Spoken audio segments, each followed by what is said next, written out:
So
good morning. It's nice to be back with you on this budget day. I was just waiting for the budget speech to begin so that it'll be sharp 9 o'clock. Now the budget has started. So we'll go back to Michel Foucault and his essay, What is an Author? Now I'll begin by telling you a small, trivial, perhaps silly incident.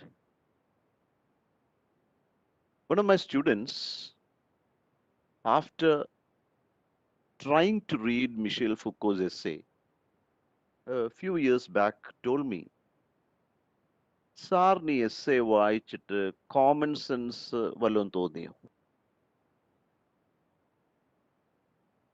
യുക്തിക്ക് നിരക്കുന്നതൊക്കെയാണോ ഇതിൽ പറയുന്നേ എന്ന് ചോദിച്ചു. അപ്പൊ as A teacher I usually don't take sides, I don't become judgemental. കാരണം ഫൂക്കോയെ പറ്റി അഭിപ്രായം പറയാനൊന്നും ഞാൻ ആളല്ല. നല്ല ചെയ്ത് പഠിപ്പിക്കുക, അതിനിടയിൽ വലിയ ഐഡിയോളജിക്കൽ ക്വസ്റ്റ്യൻസ് ഉണ്ടെങ്കിൽ പറയുക എന്ന് മാത്രമേ എൻ്റെ ഉദ്ദേശമുള്ളൂ. നിങ്ങളുടെ അടുത്തും എനിക്കിത് തന്നെയാണ് പറയാനുള്ളത്. While we travel through the essay, you will be disturbed by many points which may not appeal to your common sense. So you should first remember that up to, say, around 1930, we had only something called literary criticism, where a critic writes an essay or a book, and what we usually do is we take the essence of the book and then we take creative works as raw material and then try to analyze it. ഒരു simple മെത്തേഡാണ് Matthew ആർണൽഡിന്റെ famous idea of the touchstone method. Touchstone അറിയാം, നിങ്ങൾക്ക് അറിയാം. Just ഒരു example, where he says that if you want to understand a great work, what you have to do is just this. ലോക സാഹിത്യത്തിലെ touch stone ആയിട്ട്, ഉരകല്ലായിട്ട് നമ്മൾ കരുതുന്ന ചില പാഠഭാഗങ്ങളുണ്ട്, ടെക്സ്റ്റുകളുണ്ട്. അതും നമ്മൾ ഈ പഠിക്കാൻ ആഗ്രഹിക്കുന്നതും അടുത്തടുത്ത് വെച്ചാൽ മതി. You will understand whether it is good or bad. See, this was a theory that was propounded by Matthew Arnold, and every student, every critic, every academic tries to work with it. So 1930s വരെ ഇതായിരുന്നു. ഞാൻ example പറഞ്ഞു. This was the pattern. Then you have this word called, so criticism was vimarshanam. Then you have slowly this word critique, CRITIQUE, this word critique coming, which can be translated into Malayalam as vimarsha. So critique, I'll define it in very simple terms. Critique is actually criticism with an element of correction. Critique. Criticism നമ്മൾ ചിലപ്പോൾ ഒരുവനെ നശിപ്പിക്കാനായിട്ട് criticise ഒക്കെ ചെയ്യും. പക്ഷെ critic എന്ന് പറഞ്ഞാൽ വിമർശനം, തിരുത്താൻ പ്രേരണയോടുകൂടി എന്നർത്ഥം. അതുകൊണ്ടാണ് ദ ഗ്രേറ്റ് ഫിലോസഫി ഇമ്മാനുവൽ കാണ്ടിന്റെ എസ്സേയുടെ പേര് critique of reason. Critique of reason. critique of knowledge. അപ്പോൾ അതിനെ നോളജിനെയും റീസണെയും ഒന്നും വിമർശിക്കുകയല്ല, but they are speaking about better critique of enlightenment. So അത് ഓർത്തോണം, critique. But around 1940s, you have a terrible shift in this area. എന്തായിരുന്നു ആ shift? You have something called literary theory emerging. സിദ്ധാന്തം, സാഹിത്യ സിദ്ധാന്തം emerging. First you had this school called New Criticism. Then you have formalism. Then you have hermeneutics. Then you have phenomenology. Then you have structuralism. Then you have various types of feminisms, various phases of feminisms. Then you have postmodernism, reader reception or reception aesthetics. അങ്ങനെ different schools emerging. അപ്പൊ എന്താ പ്രത്യേകത? സിദ്ധാന്തം തന്നെ ഒരു text ആയിട്ട് മാറാൻ തുടങ്ങി. Earlier you used to use critical tools, criticism, to study a novel or a poem or something like that. But now literary theory itself became a text, ഒരു പാഠമായി. So you have to study an essay by Derrida or a book by Derrida.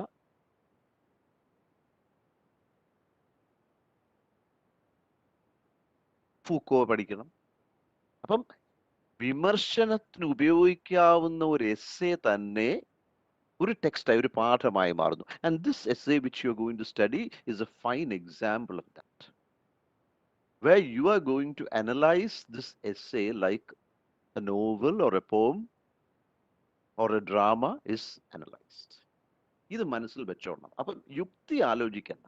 കാരണം എന്താ, ഞാൻ പറയുന്ന point, the essence of literary theory is to problematize issues and try to bring out solutions. പ്രശ്നവൽക്കരണം, ആശയങ്ങളെ പ്രശ്നവൽക്കരിച്ചിട്ട് solution സൃഷ്ടിക്കാനുള്ള ശ്രമം. Solution സൃഷ്ടിക്കും എന്നല്ല, സൃഷ്ടിക്കാനുള്ള ശ്രമം. സൊല്യൂഷൻസ് ഉണ്ടായാൽ പോയി, it's over. It becomes dead, it becomes static. There would be an element of stasis. അത് വേണ്ട, സൊല്യൂഷൻസ് ഉണ്ടാക്കാനുള്ള ശ്രമം. അതുകൊണ്ടാണ് ആധുനിക തിയറിയിലെ പ്രധാന വാക്കായിട്ട് ഡിസ്കോഴ്സ് വരുന്നത്. ഡിസ്കോഴ്സ്, വ്യവഹാരം. It never ends. An idea or a discourse never ends. It goes on regenerating ideas. നമ്മൾ പണ്ട് കാരണവന്മാർ പറഞ്ഞു കേട്ടിട്ടില്ലേ, വല്യമ്മാവിന്റെ ഏറ്റവും വലിയ കുഴപ്പം എന്നും വ്യവഹാരങ്ങളിൽ ഏർപ്പെട്ടേക്ക്, കേസാണ്. എൻ്റെ ഒരു, ഞാൻ കണ്ടിട്ടില്ല, എൻ്റെ ഒരു വല്യമ്മാവിനെ പറ്റി ഇതൊരു സ്റ്റോറി. പുള്ളി അനന്തരവന്മാർക്കെതിരെയൊക്കെ എന്നും കേസാണ്. അപ്പൊ ഒരു ദിവസം മജിസ്ട്രേറ്റ് പറഞ്ഞു അത്രേ, മൂപ്പിന്നെ മേലായി കോടതിയിൽ കേസുമായിട്ട് വന്നേക്കരുത്. അങ്ങനെ ഒരു 2 ആഴ്ചയോ കഴിഞ്ഞു നോക്കിയപ്പോൾ മജിസ്ട്രേറ്റ് കേസ് കേട്ടുകൊണ്ടിരുന്നപ്പം ഒരു വലിയ മുളങ്കമ്പ് കോടതിക്കകത്തേക്ക് ഇങ്ങനെ നീണ്ടുവരുന്നു. അതിൻ്റെ അറ്റത്തൊരു പേപ്പർ കഷ്ണമുണ്ട്. പുള്ളി കോടതിക്കകത്ത് കയറാൻ പറ്റാത്തത് കൊണ്ട് പുള്ളി പുറത്തുനിന്ന് കേസ് കൊടുക്കുക. നെവർ എൻഡിങ്, വ്യവഹാരം എൻഡ് ചെയ്യുന്നില്ല. അപ്പീല്, വീണ്ടും appeal, first benches, division benches. Rarely is it settled. So ഇത് മനസ്സിലൊന്ന് വെക്കുക, അല്ലാതെ യുക്തി. കാരണം മനസ്സിൽ എളുപ്പം വരുന്ന ഒരു ആശയമാണ്. Should we speak so much about the concept of the author? കർത്താവ്, എഴുത്തുകാരനെ ഇത്രയും ചിന്തിക്കേണ്ട കാര്യം നമുക്കൊക്കെ അറിയാം. ഒരാൾക്ക് ഭാവന വരുമ്പോൾ അദ്ദേഹം എഴുതുന്നു, അത് പബ്ലിഷ് ചെയ്യുന്നു, പുസ്തകമാവുന്നു, അദ്ദേഹത്തിന്റെ പേരിൽ അറിയപ്പെടുന്നു. Simple. Why should you write so much about the author? ഇത് മനസ്സിൽ കിടന്നോണം. പക്ഷെ അല്ലെങ്കിൽ എന്ത് പറ്റും, ഞാൻ ഈ പറയുന്ന കേട്ടുകൊണ്ടിരിക്കുമ്പം നിങ്ങൾ മനസ്സിൽ ഒരു പ്രതിരോധം, റെസിസ്റ്റൻസ് തീർത്തുകൊണ്ടിരിക്കും. എന്തോന്നാ ഈ സാറ് പറയുന്നത്, ചുമ്മാതെ ഇതൊന്നും, അത് വേണ്ട. ഞാനും പ്രതിരോധം ചേർത്തുകൊണ്ട് തന്നെയാണ് ഞാനും ഇതൊക്കെ വായിക്കുകയും പഠിക്കുകയും ചെയ്യുന്നത്. So keep that in mind. Now we'll slowly enter the text. Systematic ആയിട്ട് പോയിന്റ് ബൈ പോയിന്റ് ഞാൻ ഡിസ്കസ് ചെയ്ത് പറ്റുന്നിടത്ത്, സമയമില്ല നമുക്ക്, we just 2 hours, പറ്റുന്നിടത്ത് സിംപ്ലിഫൈ ചെയ്യാൻ എക്സാമ്പിൾസ് ഒക്കെ ഉപയോഗിക്കാൻ ശ്രമിക്കാം. Now here we go. Now this essay, What is an Author, was actually a lecture that Foucault made. And this lecture was a result of two things. One, 2 years back, the great structuralist and later who became a post-structuralist, Roland Barth. Roland Barth had written an essay called The Death of the Author. The author is there no more. He is dead and he is vanished. And from now, you only have the reader. So this was there. Either intellectual circles under Foucault and Barth knew each other. They were both from France. This was there in the atmosphere, ambience. And you all know Samuel Beckett. Beckett, again a great French writer, dramatist, novelist, thinker, poet, everything. പലർക്കും അറിയത്തില്ല Beckett novelist ആണെന്ന്. അദ്ദേഹത്തിന്റെ famous ആയിട്ടുള്ള മർഫീസ് tale ഇഷ്ടം പോലെ novels, very tough to read. So അദ്ദേഹത്തിന്റെ famous ആയിട്ടുള്ള കൃതിയാണ് waiting for Godot. So in waiting for Godot, you know the 4 characters: Vladimir, Estragon, Lucky, Ozo. നാടകം തുടങ്ങുന്നത് തന്നെ ഇങ്ങനെയാണ്: what shall we do, what shall we ever do. നമ്മൾ എന്ത് ചെയ്യും, ഇനി എന്ത്, ഒന്നും ചെയ്യാനില്ല. You have nothing to do. First party ചെയ്യുന്ന സാധനങ്ങൾ തന്നെ സെക്കൻഡ് ആക്ടിലും ചെയ്യുന്നു, repeat. So life is become so boring that every human being is facing an existential crisis. അസ്തിത്വ ദുഃഖം, എക്സിസ്റ്റൻസ്, ഇതിന്റെ പ്രശ്നം. അപ്പൊ അതിനകത്ത് കഥാപാത്രങ്ങൾ ചോദിക്കുന്നൊരു ചോദ്യമുണ്ട്: what does it matter who is speaking? What does it matter who is speaking? ആരാണ് സംസാരിക്കുന്നത് എന്നുള്ളത് പ്രധാനമാണോ എന്ന് പറയുമ്പോൾ തന്നെ അതിന് അർത്ഥമുണ്ട്. ആരാണ് സംസാരിക്കുന്നുള്ളതല്ല പ്രധാനം, എന്താണ് സംസാരിക്കുന്നത് എന്നുള്ളതാണ്. It is not what who is speaking but what you speak. കണ്ടോ? So the context of Roland Barthes and his idea of death of the author, and the concept that was made popular by Beckett, what does it matter who is speaking? So these two ideas രണ്ടും കൂടെ ഇങ്ങനെ ഫൂക്കോയുടെ മസ്തിഷ്കത്തിൽ കിടന്നിരുന്നു. അവിടെ നടത്തിയ രാസപ്രവർത്തനങ്ങളുടെ ഒരു ഒരു ഒരു ഫലമാണ് ഈ essay, which was first a lecture made in 1969. Lectures ആണ്, അറിയാമല്ലോ. വി ഡു നോട്ട് നോ എന്താ സംഭവിക്കാൻ പോകുന്നതെന്ന്. You all know about Derrida. Derrida's structure, sign and play in the human sciences was also a lecture at John Hopkins University seminar. ശേഷം ചരിത്രമാണ്. So in that sense, that is the context of writing the essay. So in this essay, നമുക്ക് just ഇതിന്റെ പണ്ട് നമ്മൾ പറയത്തില്ലോ ഇതിന്റെ essence എന്താ, what is the main argument of this essay, പിന്നെ വേണമല്ലോ മുമ്പോട്ട് പോകാൻ. So in this lecture titled What is an Author, Michel Foucault is speaking about the relationship between author and the text. The relationship between the author and the text. നമ്മൾ സത്യമായിട്ട് പറഞ്ഞു കഴിഞ്ഞാൽ നമ്മൾ ഇതൊന്നും വായിക്കാൻ നേരത്ത് അങ്ങനെ ഒരു ചിന്തയൊന്നും മനസ്സിൽ വരാറില്ല. ചില ബയോഗ്രഫിക്കൽ സ്കെച്ചസ് ഒക്കെ മനസ്സിൽ കാണും, അദ്ദേഹം എങ്ങനെ ഇരിക്കും, ഇതൊക്കെ കാണും. But what is the relationship between the text and the author? One. രണ്ട്, in what way does a text point to the author figure? ഏത് രീതിയിലാണ് ഒരു ടെക്സ്റ്റ് ഓഥർ എന്ന് പറയുന്ന രൂപത്തിനെ, വ്യക്തിയെ ചൂണ്ടിക്കാണിക്കുന്നു. How is the author figure shown? So these are the main questions he asks. Relationship between the text and the author, and how does a text point to the author figure? കേൾക്കുമ്പോൾ ലളിതമാണ്. But when Michel Foucault writes, അറിയാമല്ലോ, he becomes so engrossed in multi-disciplines. ഒന്നിലല്ല, പല കാര്യങ്ങളിലൂടെ അദ്ദേഹം സഞ്ചരിക്കും. So the essay becomes a little bit complex.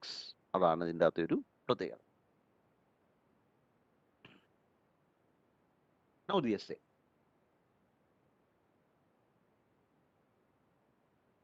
At the outset itself, at the beginning itself,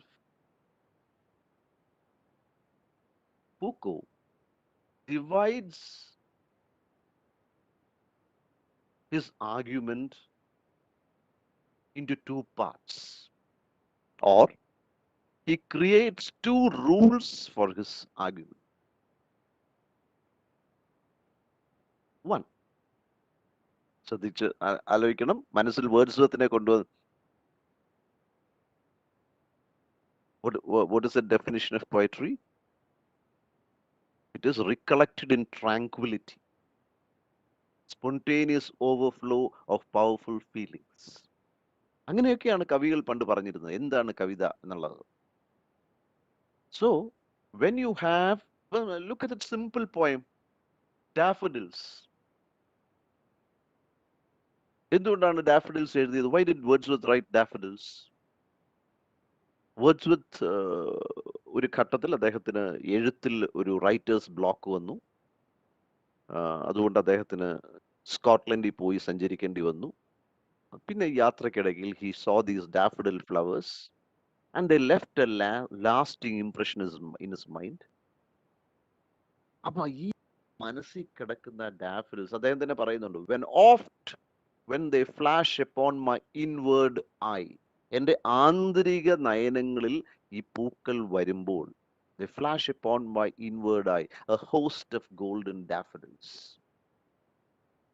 ഇത് മനസ്സിൽ ഇങ്ങനെ വരിക. അപ്പൊ പിന്നെന്ത് ചെയ്യണം? അത് എക്സ്പ്രസ് ചെയ്യണം, അത് എഴുതണം, പ്രകടിപ്പിക്കണം. അതാണ് ഒരു ക്രിയേറ്റീവ് റൈറ്ററുടെ ജോലി. നമ്മൾ കേട്ടിട്ടുണ്ട് famous writers like W.B. Yeats പേനയും പേപ്പറും ഒക്കെ കൊണ്ടു കിടക്കുകയായിരുന്നു. Because sometimes you get an idea, you get something very imaginative while you're traveling. അപ്പം കുറിച്ചു വെച്ചില്ലേ, മറന്നു, വീട്ടിൽ ചെല്ലുമ്പോഴത്തേക്ക് മറന്നു. അപ്പൊ എന്താണ്? What is it most important? One of the most important things for an author is to express himself. Express ചെയ്യണം. അതിന്റെ അർത്ഥം എന്താണ്? Foucault says, when I am making this argument, I am claiming, I am arguing that for the first time in history, writing has freed itself from the concept of expression because it only refers to itself. നേരത്തെ എക്സ്പ്രഷനിൽ ശ്രദ്ധ വരുമ്പോ എന്തായിരുന്നു പ്രശ്നം? When you concentrate on expression, the most important component there was the author. കാരണം ഓഥറാണ് express ചെയ്യുന്നത്. How did the author write this? അദ്ദേഹത്തിന് എക്സ്പ്രസ് ചെയ്യാൻ ഇങ്ങനെ തോന്നാൻ കാര്യം എന്താണ്? ഓഥറിന് അങ്ങനെ തോന്നി, ഇങ്ങനെ തോന്നി. He went through this, he travelled there, he met his cousin, he fought with his uncle, he visited beautiful places. ഇതെല്ലാം കൂടെ ചേർത്തിട്ടാണ് അദ്ദേഹം എക്സ്പ്രസ് ചെയ്യുന്നത്. ബട്ട് ഫൂക്കോ പറയുന്നു, ചരിത്രത്തിൽ ആദ്യമായിട്ട് writing became freed from this concept of expression of the author. ഓഥറിന്റെ expression ആണ് പ്രധാനം എന്നതിൽ നിന്ന് രചന മോചിപ്പിക്കപ്പെട്ടു. അപ്പം മനസ്സിൽ കൂടെ ഒരു ആശയം വരാം, സർ ഇത് തന്നെയല്ലേ റൊളാൻഡ് ബാർത്ത് പറഞ്ഞ ഡെത്ത് ഓഫ് ദി ഓഥർ? അല്ല, അതിലേക്ക് നമ്മൾ വരുന്നുണ്ട്. ഈ ആർഗ്യുമെന്റ് രണ്ടും കൂടി ചേരുന്ന ഒരു ഭാഗമുണ്ട്. Will come later. So one, writing has freed itself from this concept of expression linked to the author. To make this argument, Michel Foucault uses the idea of a game, game, ഒരു കളി. അദ്ദേഹം ഒരു കളിയുടെ മെറ്റഫറാണ് അദ്ദേഹം ഉപയോഗിക്കുന്നത് ഇത് വാദിക്കാൻ. എങ്ങനെ? To explain this idea that എക്സ്പ്രഷന് മാത്രമല്ല രചന എന്നുള്ള. And this idea may have been taken from Einstein. അല്ലെങ്കിൽ മാത്സിലുള്ള ഒരു സാധനം തന്നെയാണ് ഗെയിം തിയറി.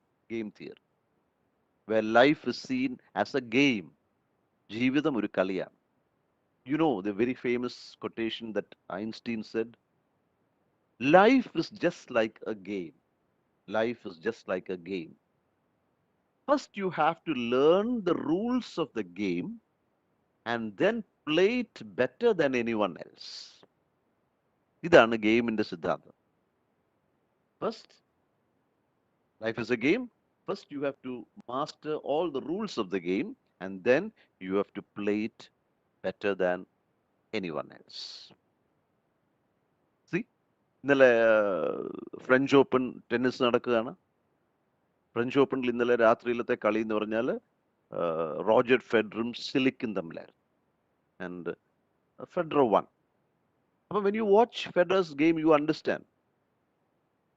ഫെഡറിന് ഫോർ ഹാൻഡ് കളിക്കും, ബാക്ക് ഹാൻഡ് കളിക്കും, ഡ്രോപ്പ് ഷോട്ട് കളിക്കും, സ്മാഷ് ചെയ്യും, നിയമം പറയുന്ന എല്ലാം കളിക്കും. But why is Federer so great? Because he masters the game and then plays it better than anyone else. എന്നാൽ മാത്രമേ നിയമം പഠിച്ചുകൊണ്ട് കാര്യമില്ല. നമ്മൾ പലതും അങ്ങനെയാണ്. ക്രിക്കറ്റ് കളി കാണുമ്പോൾ നമ്മൾ കസേരയെ ചാഞ്ഞിരുന്ന് സച്ചിൻ ടെണ്ടുൽക്കറേയും വിരാട് കോഹ്ലിയും ഒക്കെ അങ്ങ് തെറി വിളിയാണ്. കാരണം നമുക്ക് നിയമമേ അറിയാവുള്ളൂ. ആ ബോൾ അവൻ ഇങ്ങനാണോ അടിക്കേണ്ടതെന്നൊക്കെ ചോദിക്കും. ജീവിതത്തിൽ ബാറ്റ് നമ്മൾ പിടിച്ചിട്ടില്ല. You've not mastered the game, but we still argue. അപ്പം അത് വളരെ ഇമ്പോർട്ടൻ്റ് ആണ്. So for this, Foucault uses a metaphor of the game to explain this idea. അദ്ദേഹം പറയുന്നു, writing works in the same manner in which a game is played. എങ്ങനെ? By breaking through its own set of rules, by disappearing while creating space through writing. Beautiful idea. ശ്രദ്ധിച്ചു നോക്കണം. ഒരു game പോലെയാണ് writing. എങ്ങനെ? You master the rules of the game and then you play so well that you disappear from the game. നിങ്ങളുടെ presence പോലും നമുക്ക് feel ചെയ്യത്തില്ല. Because you are creating magic there. ആ കളിയിൽ നിങ്ങൾ മാജിക് സൃഷ്ടിക്കുക. എഴുത്തിലും അങ്ങനെയാണ്. You master the rules of writing like mastering a game, and then what happened? You disappear while creating a space through writing. എന്നിട്ട് എഴുത്തുകാരൻ എഴുതുമ്പം അദ്ദേഹം രചനയിൽ നിന്ന് സ്വയം അപ്രത്യക്ഷനാവും. അതിനെയാണ് പിന്നെ അദ്ദേഹം പറയുന്നത്, the absence is the presence. The absence is the presence. അല്ലാതെ ഓരോ ലൈനിലും എഴുത്തുകാരൻ തെളിഞ്ഞു നിൽക്കത്തില്ല. എം ടി വാസുദേവനാരെ പറ്റി ചിലർക്കൊരു പരിഭവം പറച്ചിലുണ്ട്. എം ടിയുടെ കഥകൾ വായിച്ചാൽ, തിരകഥകൾ വായിച്ചാൽ എല്ലാം ഈ നായർ തറവാടുകൾ, ഭാരതപ്പുഴയുടെ പരിസരങ്ങൾ, ഇത്തരം സാധനങ്ങളാണ് കൂടുതൽ. ഇങ്ങനെ നോക്കിയിരിക്കുക എം ടിയുടെ ലക്ഷണങ്ങൾ എന്തൊക്കെയാണ്. അപ്പൊ എം ടി രണ്ടാം ഊഴം എഴുതും. അപ്പൊ ആൾക്കാർ പറയുന്നു ഭീമൻ എം ടി തന്നെയാണ്, രണ്ടാം ഊഴം എം ടിക്കും ഒരു രണ്ടാം ഊഴമുണ്ട്. ഇങ്ങനെയൊക്കെ വാദിച്ച് you try to find the author there. But what actually happens is, like in a game when a player excels, ഒരു കളിക്കാരൻ കളിയെ മാസ്റ്റർ ചെയ്ത് അതിൽ ഗംഭീരമായിട്ട് കളിക്കുമ്പോൾ അദ്ദേഹം സത്യത്തിൽ കളി ഗംഭീരമാക്കുകയും അദ്ദേഹം അവിടെ ഇല്ലാതാവുകയും ചെയ്യുകയാണ് സത്യത്തിൽ സംഭവിക്കുന്നത്. He disappears. Similarly, a writer masters the art of writing and then disappears, creating a space through writing. അദ്ദേഹം അപ്രത്യക്ഷനാകുമ്പോൾ അദ്ദേഹം എഴുതിയത് അവിടെ കാണാം. So, beautiful idea, wonderfully said, but very complex. Very complex idea. ഒന്നുകൂടെ ഞാൻ ലളിതമാക്കാം ശ്രമിക്കാം. ഈ ഫൂക്കോയുടെ ആ ഭാഗങ്ങൾ ഞാൻ വായിച്ചു തരാൻ ലാസ്റ്റ്. ഇറ്റ്സ് വെരി അദ്ദേഹം പറഞ്ഞു വരുന്നത് വളരെ കോംപ്ലക്സ് ആണ്. One of the new things that has taken place is that writing is not anymore linked to the concept of expression, because now writing is only concerned about itself and not the writer. To explain this, Foucault uses the example of a game. He says writing also happens like a game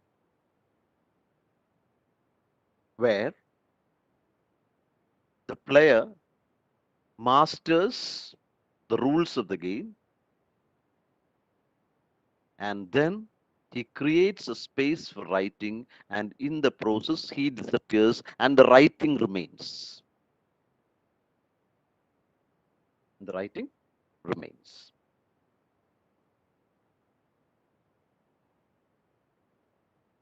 Sorry, ഒരു തരി വെള്ളം കുടിച്ചോട്ടെ.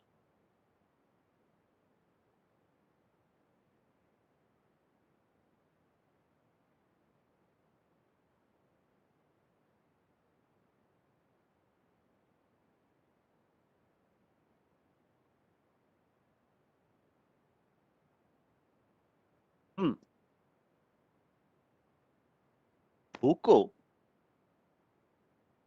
ഈ ഭാഗത്ത് വളരെ കടുപ്പിച്ചാണ് കാര്യങ്ങൾ പറയുന്നത്. Foucault says actually like in a game the text writes itself.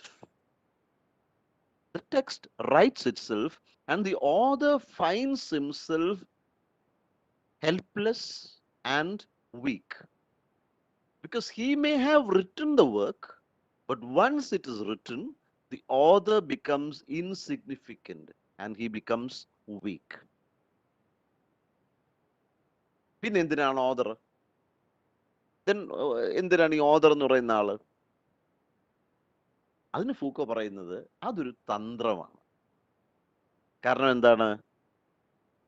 According to deconstruction. Deconstruction വേഗം പറഞ്ഞു പോകാം, സമയമില്ല. ഡീകൺസ്ട്രക്ഷൻ അറിയാം, പോസ്റ്റ് സ്ട്രക്ചറലിസത്തിന്റെ ഭാഗമാണ്. എന്തായിരുന്നു structuralism? Structuralism where everything had a structure. One is related to the other is related to the other. ഇങ്ങനെ ഒരു ഘടനയ്ക്കകത്താണ് എല്ലാം നിൽക്കുന്നത്. So to understand meaning, you just have to master the structure. Post structuralism ഈ സ്ട്രക്ചറലിസത്തിനെ മൊത്തം തകിടം മറിച്ചു. Post structuralism പറഞ്ഞു അത് ശരിയല്ല. The meaning can be both inside and outside the structure. There are infinite possibilities of meaning. Meaning ഇങ്ങനെ ഉണ്ടായിക്കൊണ്ടേയിരിക്കും. അതാണ് deconstruction or free play. അർത്ഥങ്ങൾ ഇങ്ങനെ സ്വയം രസിച്ച് പ്രത്യുൽപാദനം നടത്തിക്കൊണ്ടിരിക്കുകയാണ്. അതിനാണ് ഓദർ. ഏതിന്? ഇങ്ങനെ അനന്തമായിട്ട് അർത്ഥം ഉൽപ്പാദിപ്പിക്കപ്പെടുന്നതിനെ ഒരു ചെറിയ തടയിടാൻ നമുക്കൊരു ഓദറിനെ വേണം. we have all heard the story of Changampuzha. ഇപ്പം കൂടുതൽ അതിനെപ്പറ്റി ചർച്ച വന്നു. കാരണം ഇപ്പം മാതൃഭൂമി ആഴ്ചപ്പതിനകത്ത് പ്രൊഫസർ എം ലീലാവതിയുടെ ഓട്ടോബയോഗ്രഫിക്കൽ റൈറ്റിംഗ് ഇങ്ങനെ സീരിയലൈസ് ചെയ്യുന്നുണ്ട്. അപ്പൊ നിങ്ങൾക്കൊക്കെ അറിയാം ചങ്ങമ്പുഴ, ലീലാവതി ടീച്ചർ, കൃഷ്ണപിള്ള, കുറ്റിപ്പുഴ കൃഷ്ണപിള്ള, ഇവരെല്ലാം മഹാരാജാസ് കോളേജ് എറണാകുളത്ത് KR ഗൗരിയമ്മ മഹാരാജാസിൽ പഠിക്കുകയാണ്. അപ്പം ചങ്ങമ്പുഴയുടെ കവിത അന്ന് സിലബസിലുണ്ട്. Just imagine, student sitting in class and the teacher is teaching a student's poem in the class. Teacher അറിയുന്നില്ല. അപ്പം വ്യാഖ്യാനിച്ച് വ്യാഖ്യാനിച്ച് വ്യാഖ്യാനിച്ച് ഒരു ഘട്ടം വന്നപ്പം ചങ്ങമ്പുഴ എണീറ്റ് നിന്നു. കൊച്ചു കുട്ടിയല്ലേ. What's the problem the teacher asked. Changampuzha പറഞ്ഞു ആ വരികളുടെ അർത്ഥം അങ്ങനല്ല. അപ്പൊ ടീച്ചറിന്റെ കലയോ ഇയാൾ അവിടെ ഇയാളാണോ എഴുതിയെന്ന് ചോദിച്ചു. ചെങ്ങമ്പുഴ പറഞ്ഞു അതെ ഞാനാ എഴുതിയത്. കണ്ടോ ഒരു ഓഥറിന്റെ ആവശ്യകത കണ്ടോ? അല്ലെങ്കിൽ എന്തു ചെയ്യും? The reader would start deconstructing the work. ഇതിനെ അനന്തമായിട്ട് അപനിർമ്മാണം നടത്തി വ്യാഖ്യാനിച്ച് ഒരു വല്ലാത്ത തലത്തിലെത്തിക്കും. അതിനൊരു ഓഥർ നല്ലതാണ്. കാരണം ഒരു ചെറിയ control. So the author is actually directly or indirectly preventing the infinite production of meaning. അല്ലെങ്കിൽ എന്ത് ചെയ്യും? അങ്ങനെ തടഞ്ഞില്ലെങ്കിൽ മീനിങ് ബിക്കംസ് ഇൻഫിനിറ്റ്. അർത്ഥങ്ങൾ അനന്തമായി തീരുകയും ഒരു പുസ്തകത്തിനെ ഒരു ടെക്സ്റ്റിനെ നമുക്ക് സ്വാംശീകരിക്കാൻ വയ്യാതെ വരികയും ചെയ്യും. So if the meaning becomes infinite, goes beyond everything, beyond analysis, then automatically the book gets out of hand. Therefore, the author is also a person who tries to prevent the infinite meaning production. അപ്പോൾ അങ്ങനെ ഒരു തലത്തിലും അദ്ദേഹത്തിനെ നമുക്ക് വ്യാഖ്യാനിച്ച് എടുക്കാവുന്നതാണ്.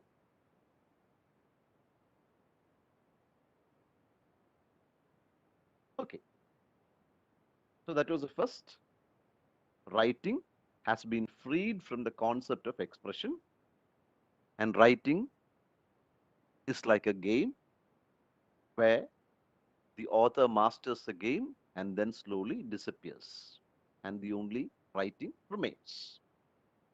The second point which Foucault brings forth is, Foucault says that there is always, or there has always been a relationship of writer and death. There's always been a relationship between the writer and death. Strange അല്ലേ? കേൾക്കുമ്പം റൈറ്ററും ഡെത്തും തമ്മിൽ എന്താണ് ബന്ധം? Writer കാലക്രമേണ മരിക്കുമെന്നാണോ?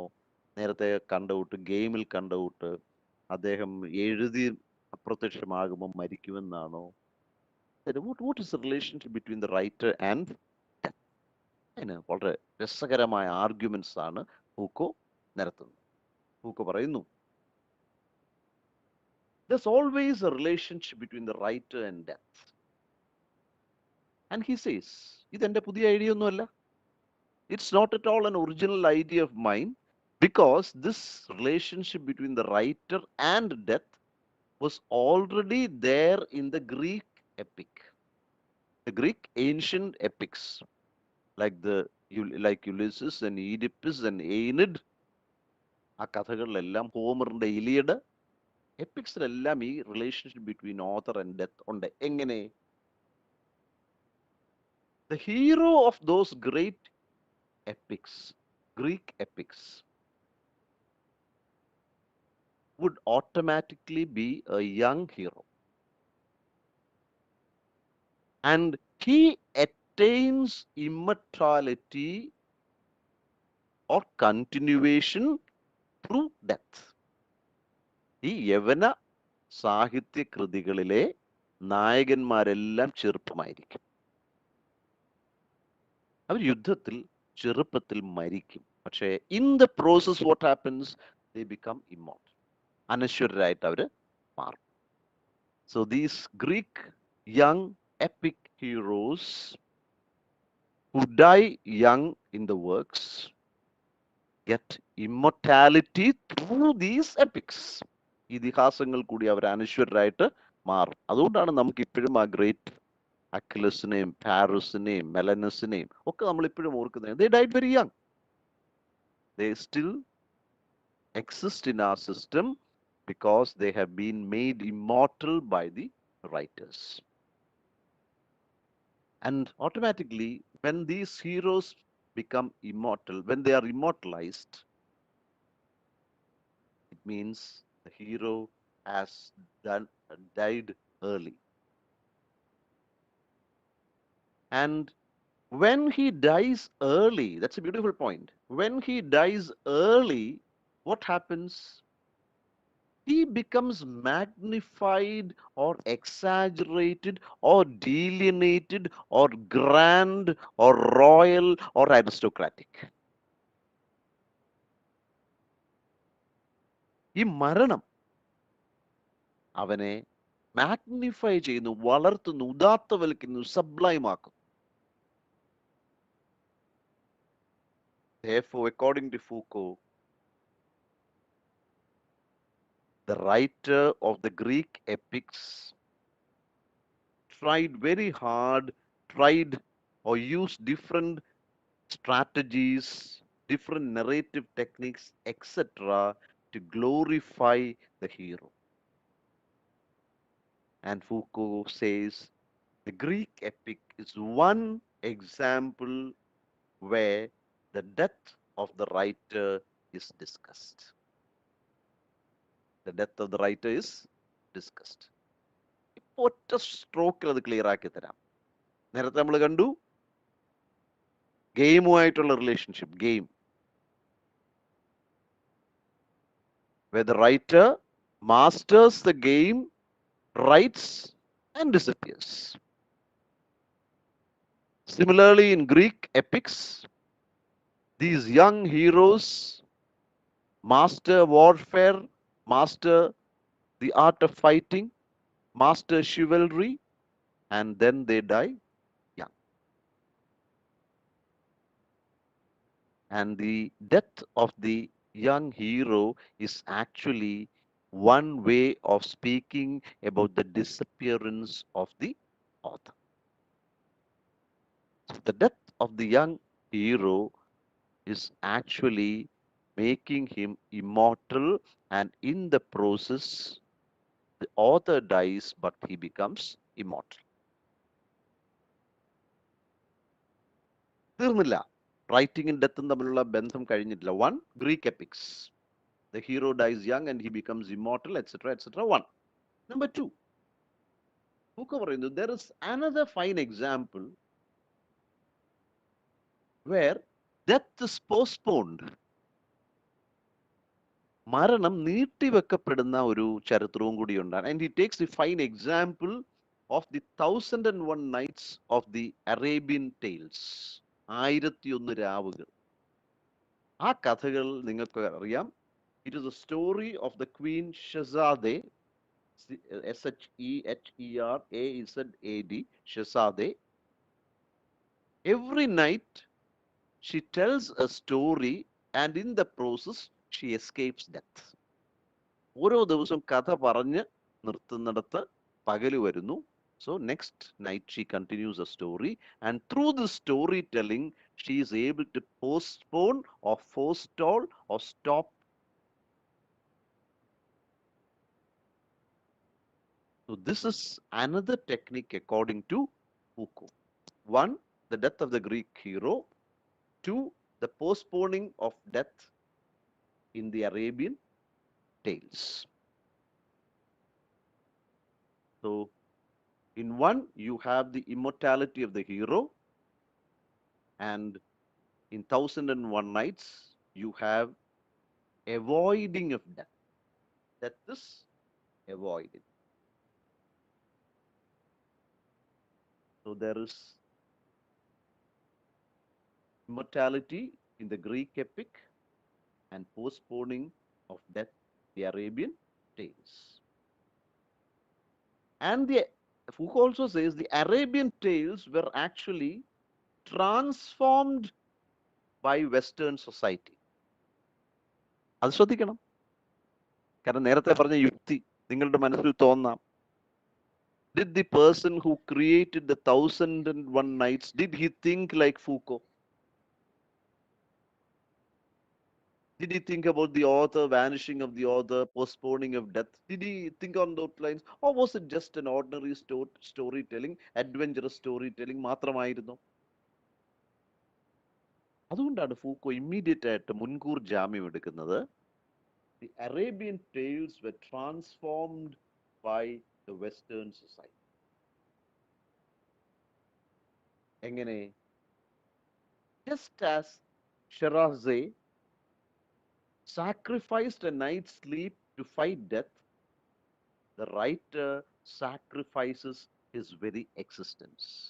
What a beautiful linking. ആ link ചെയ്ത് കൊണ്ടുവരുന്നതുണ്ടോ? ഷസാദെ എന്ന് പറയുന്ന രാജകുമാരി ഓരോ രാത്രിയിലും തൻ്റെ ഉറക്കം വേണ്ടാന്ന് വെച്ച് മരണത്തിനെ തോൽപ്പിച്ചത് കൂട്ട് the writer also sacrifices his very existence. The writer also sacrifices his very existence. So according to Foucault, clear ആക്കി തരാം, don't worry. എനിക്കറിയാം ക്ലിയർ ആവുന്നില്ല എന്നറിയാം. ഇപ്പം ആശയങ്ങൾ ഒന്നിച്ചു വരുന്നുണ്ട്. I know it's, don't worry, it will come make you clear now. So according to, ഒന്നുകൂടെ തിരിച്ചുവേ. In Greek epics, you have the young hero dying early and therefore becoming immortal. In Arabian Nights, you have the queen narrating a story every night and thus postponing or forestalling death. But Foucault says the Western thinking has transformed all this into a different pattern. He says modern or contemporary culture has started linking writing to sacrifice. Sacrifice. Thejical. ത്യാഗം. അതിലേക്ക് writing മാറുന്നത് നമ്മൾ contemporary കാലത്ത് കഴിഞ്ഞു. എവിടാണ് example? Where do you have such examples? He says, in modern Western writing, we see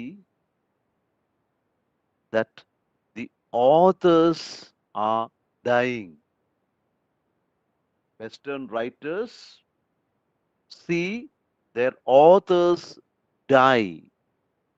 അവിടെ പ്രശ്നം ഉണ്ടെന്നറിയാം. ഇപ്പൊ ഒറ്റ ലൈനിൽ ഞാൻ പറഞ്ഞുതരാം. For example, he mentions the great French novelist Flaubert, Flaubert, Flaubert. Then he mentions Flaubert, famous for his work, Madame Bovary, etc. Then you have the great French novelist Marcel Proust, Proust, Marcel Proust, famous for his work, 7-volume work, Remembrance of Things Past. And then you have the famous European novelist, Czech novelist, Franz Kafka, famous for his novels like Metamorphosis, The Trial, The Castle, America, etc. എല്ലാവരുടെ example ഞാൻ എടുക്കുന്നില്ല. I'll just take the example of Kafka. See, Kafka used to keep diaries. ഞാൻ കഴിഞ്ഞ ദിവസം ചെറിയൊരു mention നടത്തി. Used to keep diaries. അദ്ദേഹത്തിന്റെ രചനകളെല്ലാം അദ്ദേഹം അതിൽ എഴുതും. He had no intention of publishing it. നേരത്തെ പറഞ്ഞു, just expression. So he wrote plenty. And when he was sure that he was going to die of illness, he called his close friend and confidant, Max Brod. Max ബ്രോഡിനെ വിളിച്ചിട്ട് പറഞ്ഞു, ഞാൻ മരിച്ചു കഴിഞ്ഞാൽ ഇതെല്ലാം കത്തിച്ചു കളഞ്ഞേക്കണം. പക്ഷെ മാക്സ് ബ്രോഡ് മരിച്ചു കഴിഞ്ഞപ്പോൾ ഇത് പരിശോധിച്ചപ്പോൾ it was unbelievably great writing. So കൂട്ടുകാരനെ അദ്ദേഹം മറന്നു, പബ്ലിഷ് ചെയ്തു, and the rest is history. So Kafka was dead, but his works continued. See? Therefore, in Western literary canon or in Western പാശ്ചാത്യ ജീവിത രീതിയിൽ ചിന്തയിൽ എഴുത്തിന് ഇന്ന് സാക്രിഫൈസുമായിട്ട്, ത്യാഗവുമായിട്ട്, ത്യജിക്കലുമായിട്ട് ബന്ധം വന്നിരിക്കുന്നു. As in the case of Flaubert, Proust and Kafka. എന്തുകൊണ്ട്? During their lifetime they were not able to publish any of their great works, but it was only after their death their works became famous. See? So the authors die, but their works become, the characters or the writers or the authors kind of become absent in their work. They are dead, they are not there. Foucault argument end ചെയ്യുന്നത്, he says, therefore the game of writing results in death. The game of writing results in death. So these are the 2 points he speaks about the Greek hero, who dies very young and becomes immortal. Then the mention of the Arabian tales of preventing death, and he says, but in the modern context, in the Western context, there's been a big change, and the change is modern writers in contemporary writing is linked to sacrifice, is linked to death, is linked to disappearance, as you see in the works of Flaubert, Proust, and Kafka. Next, ഈ point കൂടെ discuss ചെയ്തിട്ട് we'll take a 10-minute break. Foucault then goes on to discuss two ideas which speak about the important position of the author.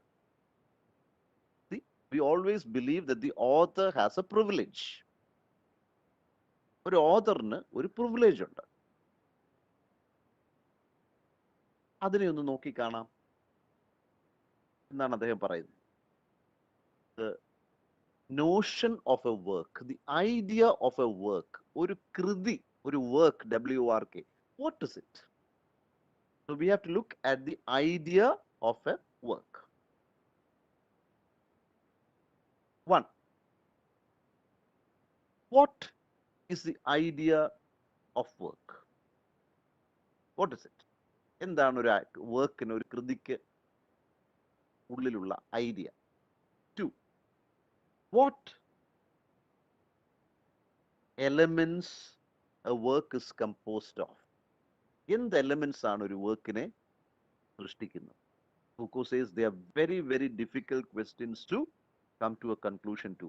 One, what is the idea of work? What is the idea of work? Idea of a work alla. What is the idea of work? And what elements compose a work?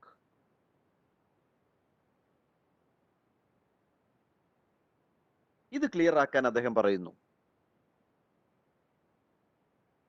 I'll give you a few examples. ഒന്ന്, the example of the famous Italian writer Marquis de Sade, Marquis, Marquis D, D-E, D means of, Sade, ചിലർ Sade എന്ന് പറയും, Sade, SAD, Marquis of Sade. ഈ വാക്കിൽ നിന്നാണ് നമുക്ക് sadism എന്ന വാക്ക് വന്നത്. സാഡിസം, സാഡിസം, പരപീഡനത്തിൽ സന്തോഷിക്കുന്നതാണ് സാഡിസം. സ്വയം പീഡിപ്പിക്കുന്ന സന്തോഷത്തെ നമ്മൾ മെസോക്കിസം എന്ന് പറയും, MASOCHIS, മെസോക്കിസം, സ്വയം പീഡിപ്പിക്കുക, പരപീഡനം, sadism. So this man Marquis de Sade ഒരു ഭീകരജീവിയായിരുന്നു. കയ്യിലില്ലാത്ത തോന്നിവാസങ്ങളൊന്നുമില്ല. And he was put in jail. And all through his life, he was not at all considered an author. ഒരു എഴുത്തുകാരനായിട്ട് ആരും അദ്ദേഹത്തെ കണ്ടില്ല. പക്ഷെ അദ്ദേഹം ഇങ്ങനെ എഴുതിക്കൊണ്ടിരുന്നു. He went on writing all through his life. കിട്ടുന്ന പേപ്പറിലൊക്കെ, tissue paper Sade. But the common idea was that this man, Sade, was an abnormal human being. And he was writing all this down just to get over his depression and mania. ചിലർക്ക് അങ്ങനെ ഉണ്ടല്ലോ, എഴുതിയില്ലെങ്കിൽ എന്തെങ്കിലും സംഭവിക്കും. അപ്പൊ അദ്ദേഹം എഴുതിക്കൊണ്ടിരുന്നു ഒരുപാട്. So one, Marquis Sade was a pervert, he was an abnormal man, he was even in jail, but he was never considered an author all through his life. But he continued writing everywhere. ജയിലിന്റെ ഭിത്തിയിലൊക്കെ എഴുതി, papers, waste paper. It was scribbling ആയിരുന്നു. പലപ്പോഴും ചുമ്മാ അത് scribble ചെയ്ത് കുത്തിവരക്കലായിരുന്നു. Everyone thought he was mad and no one took him seriously. But gradually, later, ചരിത്രം അദ്ദേഹത്തിന്റെ ഇതെല്ലാം കൂടെ സമാഹരിച്ചപ്പോഴാണ് they understood that beyond this abnormality, ഇതിന്റെ അപ്പുറത്ത് ഭീകര പ്രതിഭയുള്ള ഒരാളുണ്ട്. ആ വാക്ക് തന്നെ മനഃപൂർവ്വം ഉപയോഗിക്കുക. ഭീകര പ്രതിഭയുള്ള ഒരാളുണ്ട് എന്ന് എല്ലാവർക്കും മനസ്സിലായി. രണ്ട്. So, first is the example of Marcus de Sade. Second, he takes the example of the great German thinker Friedrich Nietzsche. Friedrich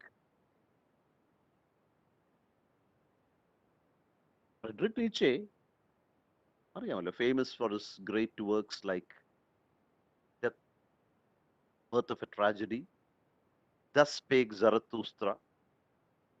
ഇതൊക്കെ ഫേമസ് ആയിട്ടുള്ള വർക്ക്സ് ആണ്. ഗ്രേറ്റ്.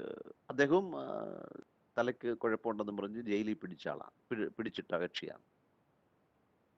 അപ്പം ഫൂക്കോ ചോദിക്കുന്ന ഒരു കാര്യമുണ്ട്. മാർക്വിസിന്റെ കണ്ടല്ലോ, കുത്തിക്കുറിപ്പും ചുരുണ്ട പേപ്പറിൽ എഴുതിയതെല്ലാം അന്ന് no one considered it, and now it is considered as real writing. And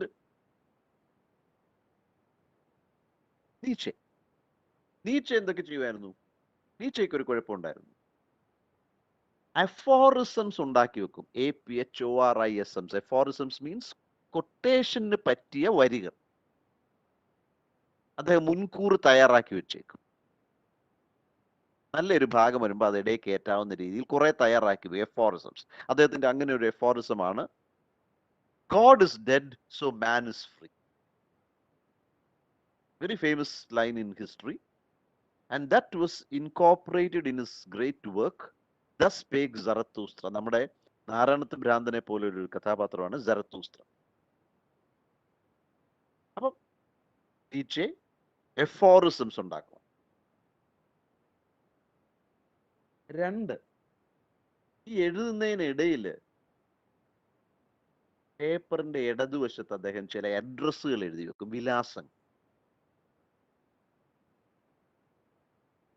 ചിലപ്പം ലോണ്ട്രി ലിസ്റ്റ് എഴുതും. അലക്കേണ്ട സാധനങ്ങൾ അല്ലെങ്കിൽ അലക്കാൻ കൊടുത്ത ആളിന്റെ കയ്യിൽ എന്തൊക്കെ കൊടുത്തു, 2 കോട്ട് 2 ട്രൗസർ, ഇങ്ങനെ അതും ഈ എഴുത്തിന്റെ ഇടയിൽ എഴുതി വെക്കും.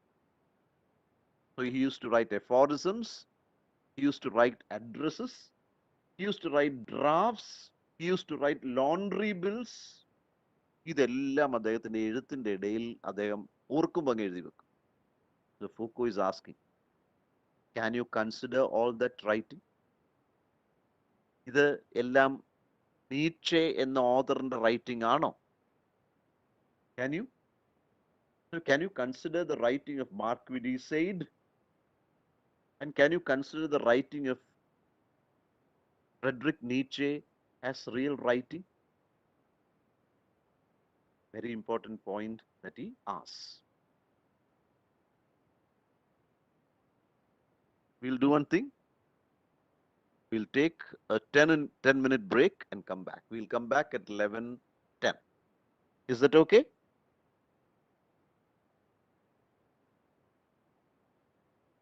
Someone.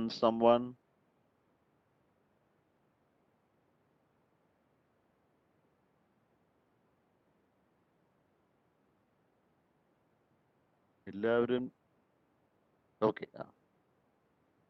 ഓക്കെ, ഞാൻ വിചാരിച്ചു ഞാൻ നിങ്ങളെ വധിച്ച് നിങ്ങളെല്ലാം ഈ ആരാണ്ട് പറഞ്ഞിട്ട് യങ് ഗ്രീക്ക് ഹീറോസിനെ പോലെ മരിച്ച അനശ്വരരായെങ്ങാനും ഇരിക്കുകയാണ്. എന്തായാലും റെസ്പോൺസ് ഉണ്ട്. Thank you. I'll come back after 10 minutes.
So welcome back.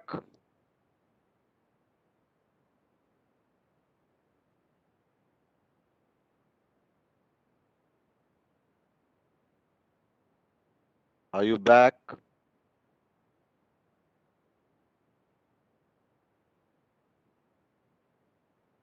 Okay, Mira. Thank you, Gayatri. Okay. Present. I'll continue. Okay, fine.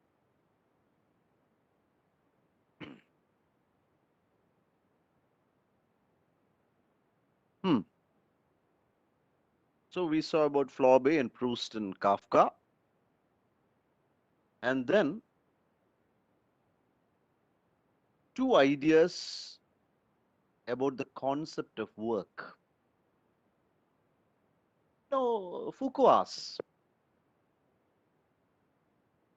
everyone agrees that the author has a privileged position, a very important position.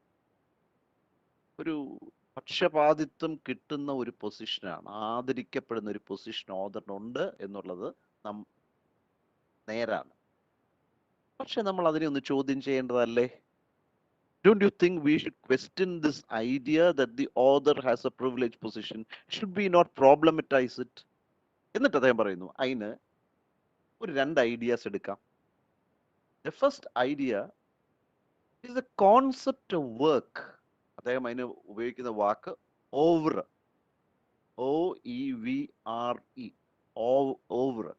Over means the totality of works of a writer. For example, the oeuvre of Shakespeare is about 34 plays, 126 sonnets, uh, 154 sonnets, then the two poems, long poems, which is written. So all these together form the oeuvre or totality of works of the writer.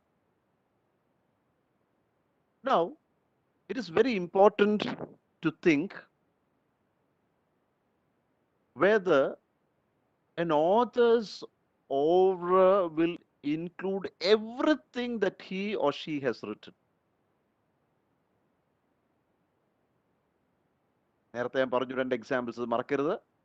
So when you discuss the oeuvre of a writer, the totality of work of a writer, will you take everything written by Marcus de Sade? Will you take everything written by Friedrich Nietzsche? Therefore,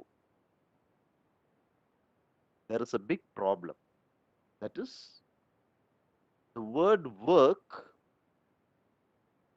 and the unity which everyone says that a work has or an oeuvre has are actually very problematic.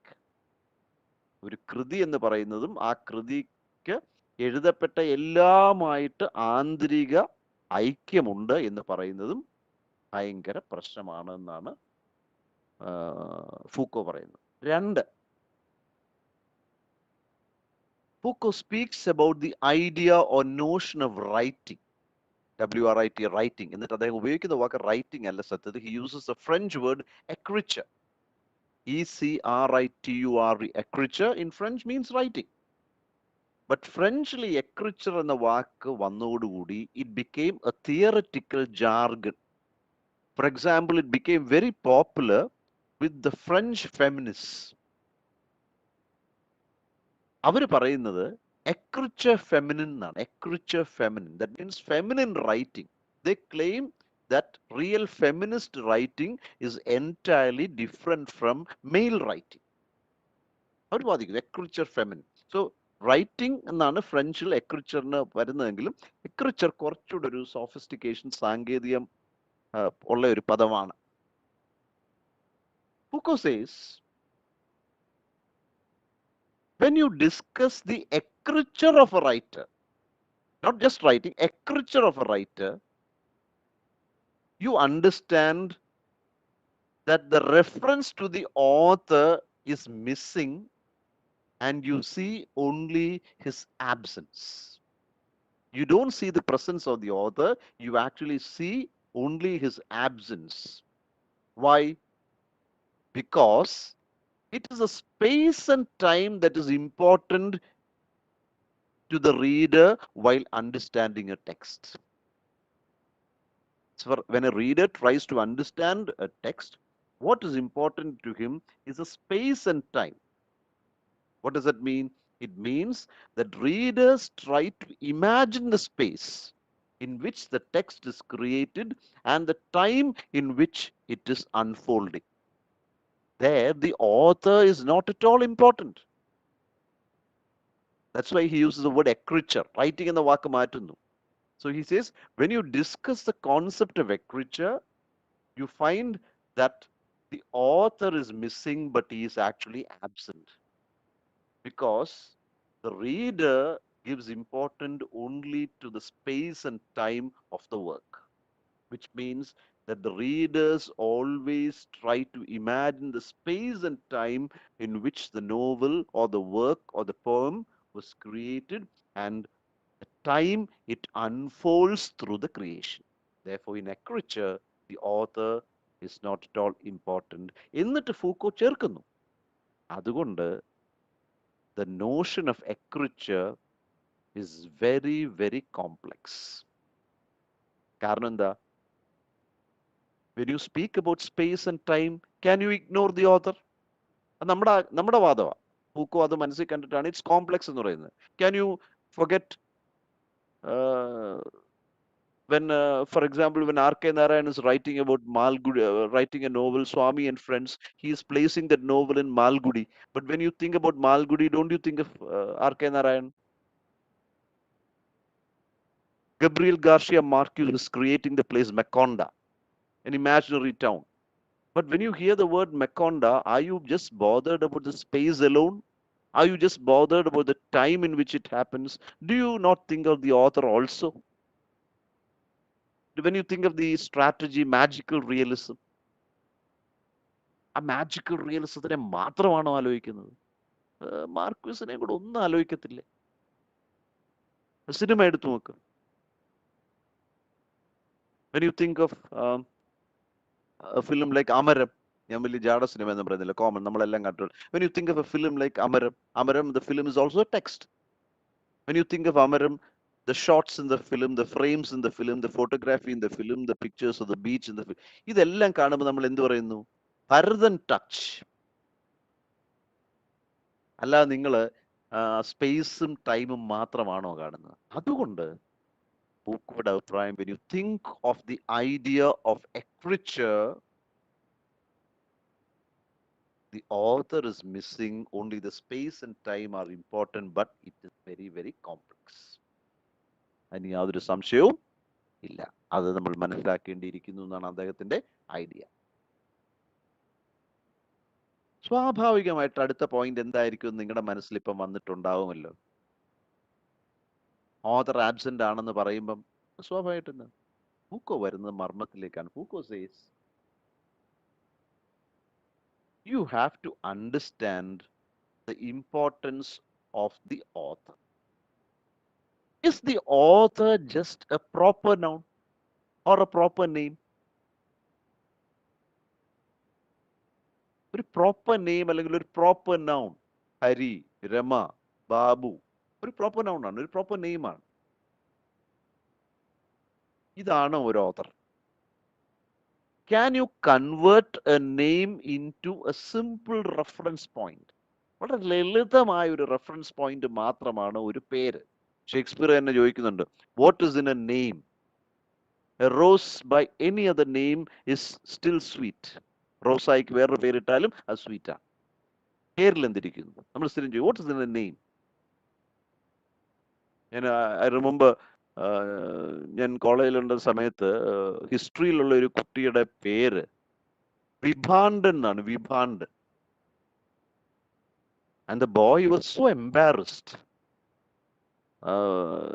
അച്ഛൻ ഇട്ടുകൊടുത്ത പേരാണ്, പുരാണങ്ങളിൽ എങ്ങാണ്ടുള്ള ഒരു ഒരു സന്യാസിയുടെ, ഒരു ഋഷിയുടെ പേരാണ് വിഭാണ്ട്. ഒന്ന് ആലോചിച്ച് നോക്കി, the student having that name. അപ്പൊ അതുപോലൊരു പേര് മാത്രമാണ്, ഒരു സിംഗിൾ റെഫറൻസ് പോയിന്റ് മാത്രമാണോ ഒരു name? Foucault says the author's proper name is actually a description also. It is not just a proper name, it is also a description. For example,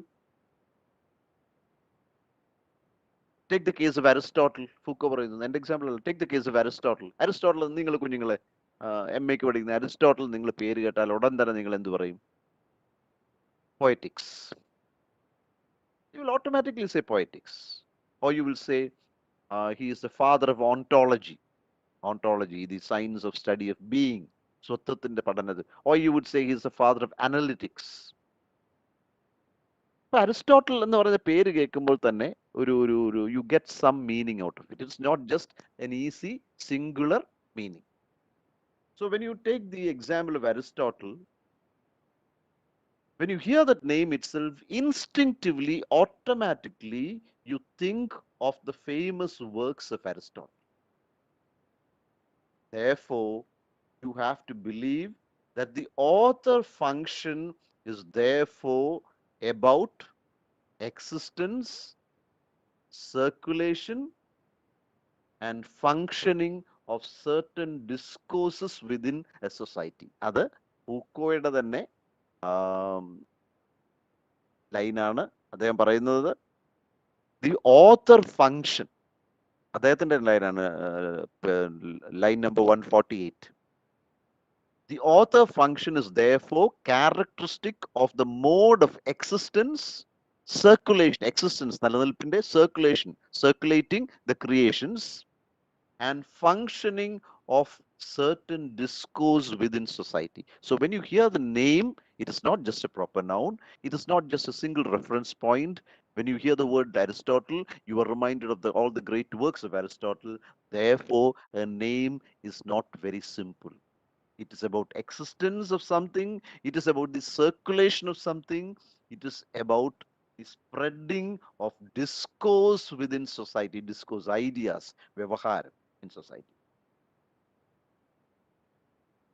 Therefore, Foucault says the real readers of a text find a bias towards a literary work when they read the author's name on the text, on the cover. അതുകൊണ്ട് ഒരു ആള് ഒരു എഴുത്തുകാരന്റെ പേര് ഒരു പുസ്തകത്തിന്റെ കവറയിൽ കണ്ടു കഴിഞ്ഞാൽ ഉടൻ തന്നെ അദ്ദേഹത്തിന്റെ ബയസ് വരും. കാരണം ആ പേര് വെറും ഒരു പേരല്ല, അത് ഒരു എക്സിസ്റ്റൻസ് ആണ്, ഒരു സർക്കുലേഷൻ ആണ്, ഒരു വ്യവഹാര പരത്തലാണ്, ഒരു ഡിസ്കോസ് സ്പ്രെഡിങ്ങിനും ആ പേര് കാരണമാകുന്നു. Foucault continues by saying the author function, അദ്ദേഹം പറയുന്നു അപ്പൊ എന്താണ്, the author is not just a proper noun.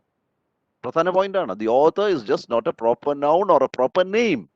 പിന്നെയോ the author is a function, function. One sec, ഒരു ഫോൺ ഒന്ന്.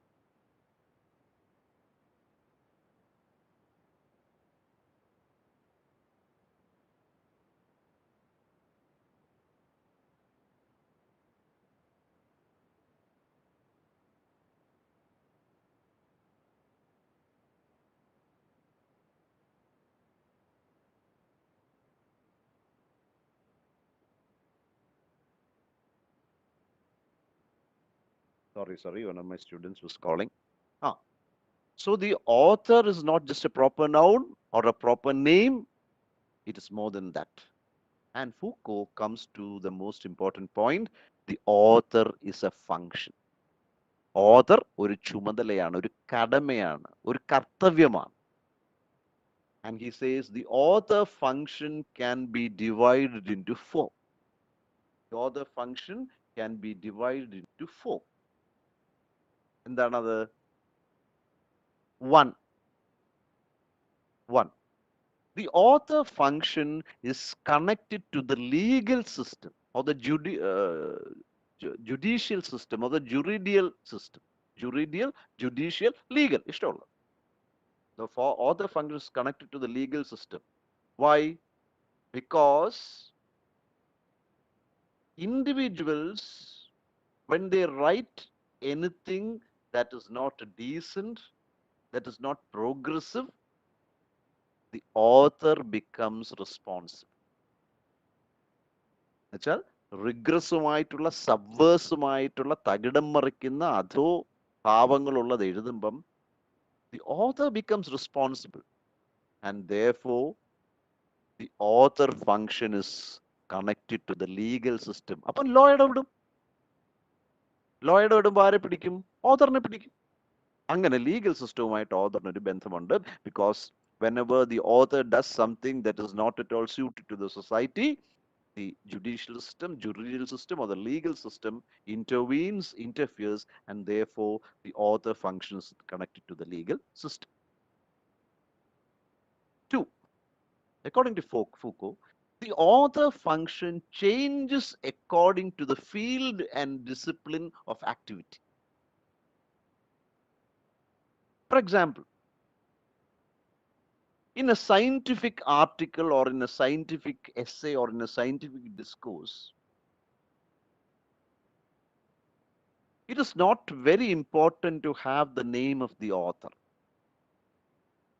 But in literary works, the name of the author is always very, very, very important.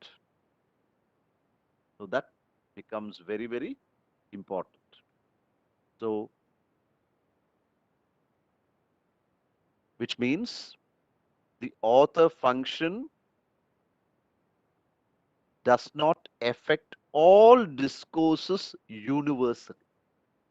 എല്ലാ വ്യവഹാരങ്ങൾക്കും എല്ലാ പഠനങ്ങൾക്കും എല്ലാ എസ്സേകൾക്കും എല്ലാ ആർട്ടിക്കിൾസിനും ഒരേ ചുമതലയല്ല. കാരണം എന്താ? For example, the ancient text, പഴയകാലത്തെ ടെക്സ്റ്റുകൾ, പുസ്തകങ്ങളെല്ലാം, they were simply considered to be true. They may not have any authors, but they were considered to be true because their mere existence was considered to be okay.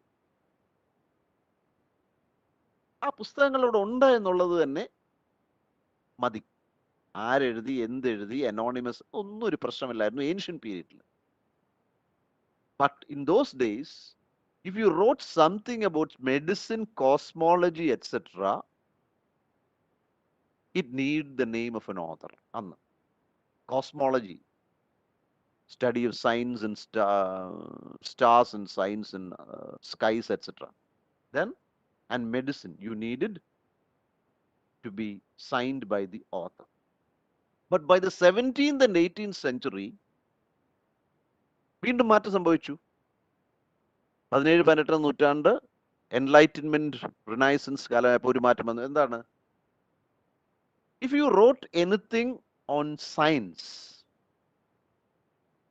നിങ്ങൾ ഒറ്റയ്ക്കാവണ്ട, ഒരു ഗ്രൂപ്പിന്റെ, ഒരു scientific ബോഡിയുടെ, ഒരു royal സൊസൈറ്റിയുടെ അടയാളം മതി, അത് അംഗീകരിക്കും. ഓതറിന്റെ പേര് വേണ്ട. ഒരു എൻസംബിളിന്റെ, ENSEMBL, എൻസംബിൾ, അത് ചിലർ പ്രൊനൗൺസ് എൻസം.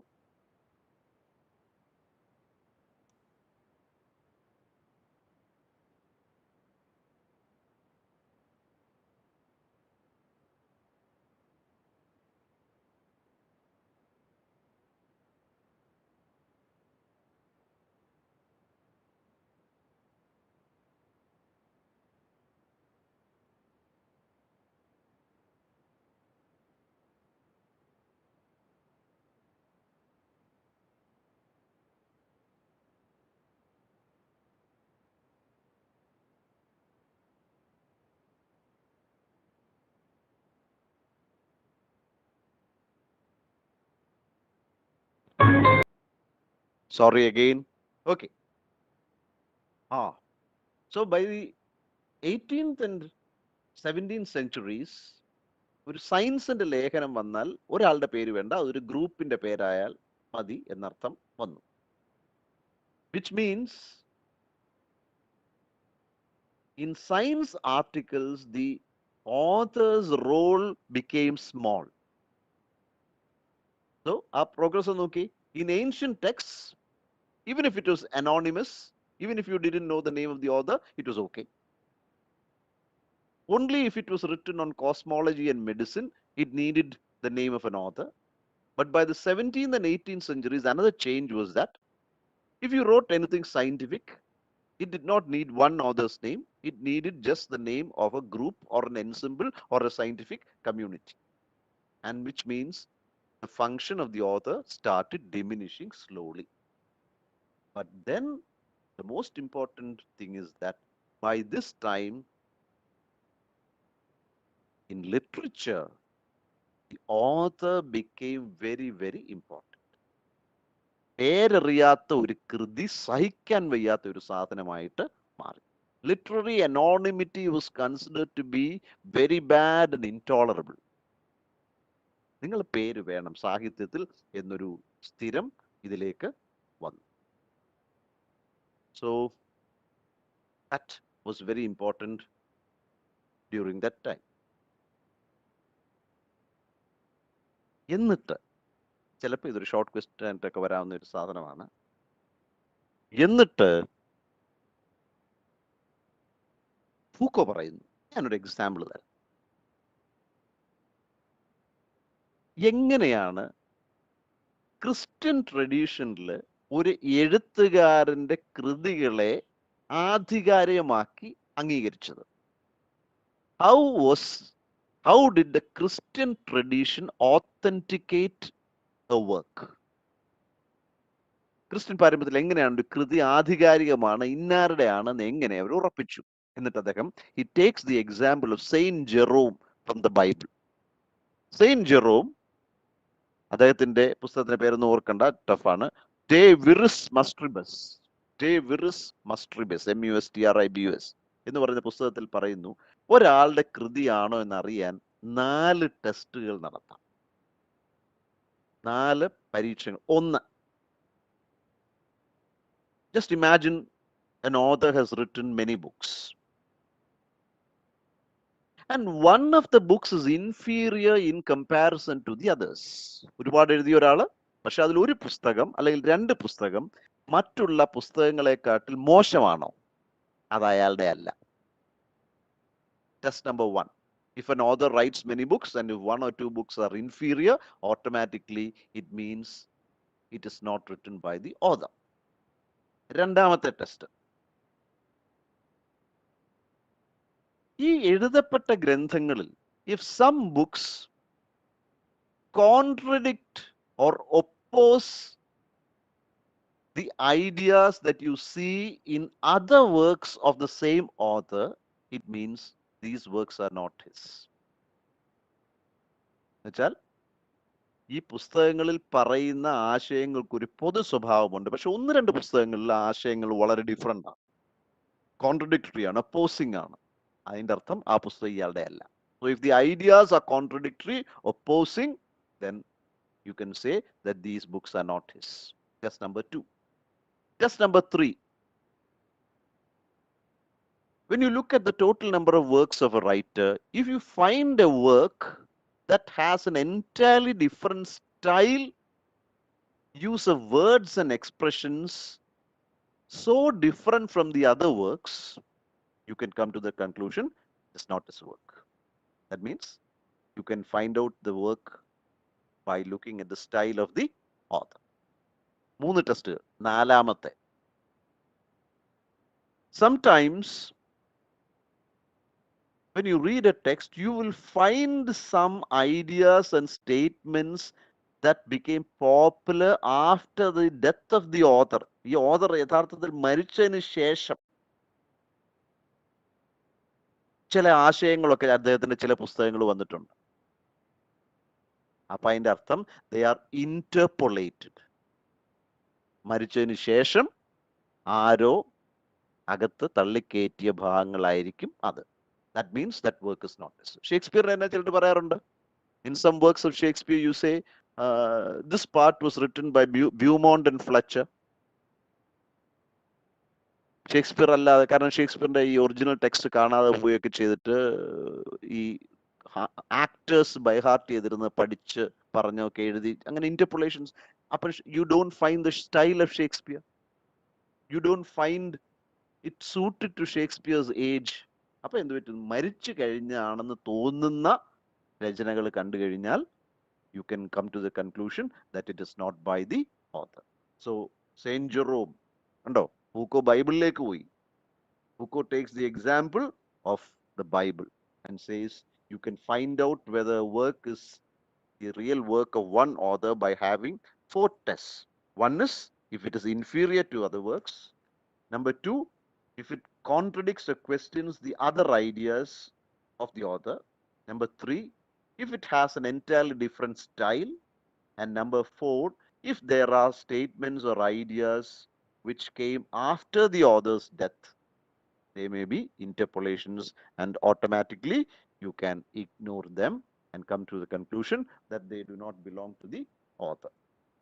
കണ്ടോ? സോ ജെറോമിന്റെ ടെസ്റ്റ് ആണ്. ചിലപ്പോൾ ഒരു ക്വസ്റ്റ്യൻ ഉണ്ട്, Saint Jerome's test on authorship.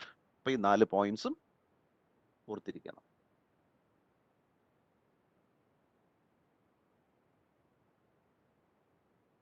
Okay,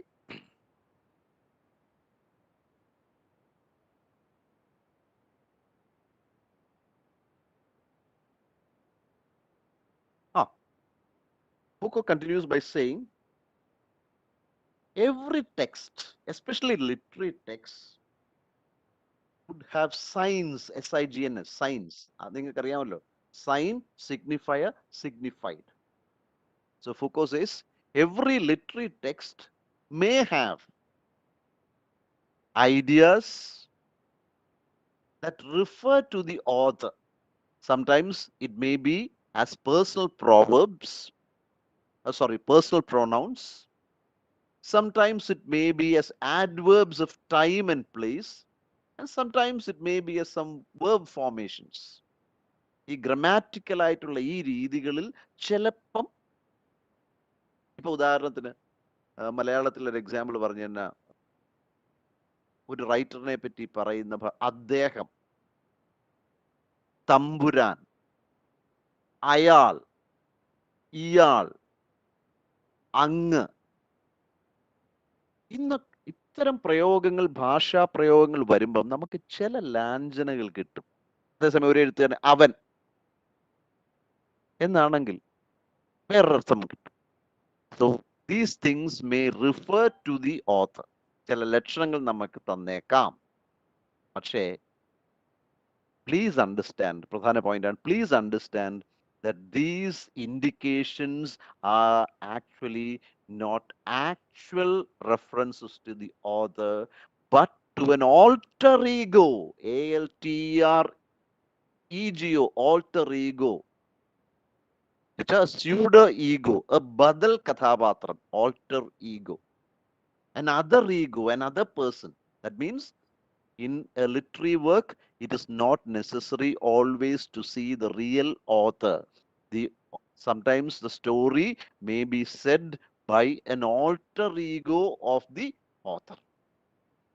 നമ്മൾ ചില നേരത്തെ സെയിന്റ് ജെറോമിന്റെ ടെസ്റ്റിൽ പറഞ്ഞിട്ട് ചില എഴുത്തുകാരുടെ ചില കൃതികൾ വായിക്കുമ്പോൾ ഇയാളാണോ ഇത് എഴുതിയത് എന്ന് നമുക്ക് തോന്നാം.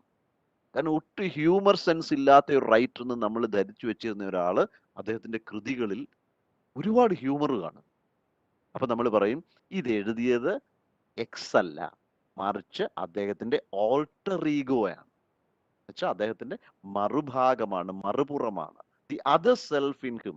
അല്ലെങ്കിൽ ലളിതമായിട്ട് ഫ്രോയിഡിനെ ഉപയോഗിച്ചിട്ട് പറഞ്ഞാൽ the real author is the conscious ego and the alter ego is the unconscious ego.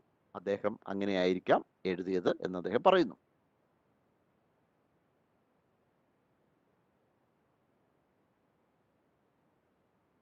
So when you see words like, കൃതിയിൽ ചിലപ്പോൾ നിങ്ങൾ ഇങ്ങനെ ഒരു വാക്ക് കാണും, ഐ കൺക്ലൂഡ്. നിങ്ങൾ ഒരു റൈറ്ററുടെ വർക്കിൽ കാണും ഐ കൺക്ലൂഡ്, അല്ലെങ്കിൽ I suppose. It may not be the real author who wrote it. The I, ഞാൻ, the I may be someone or some character in the work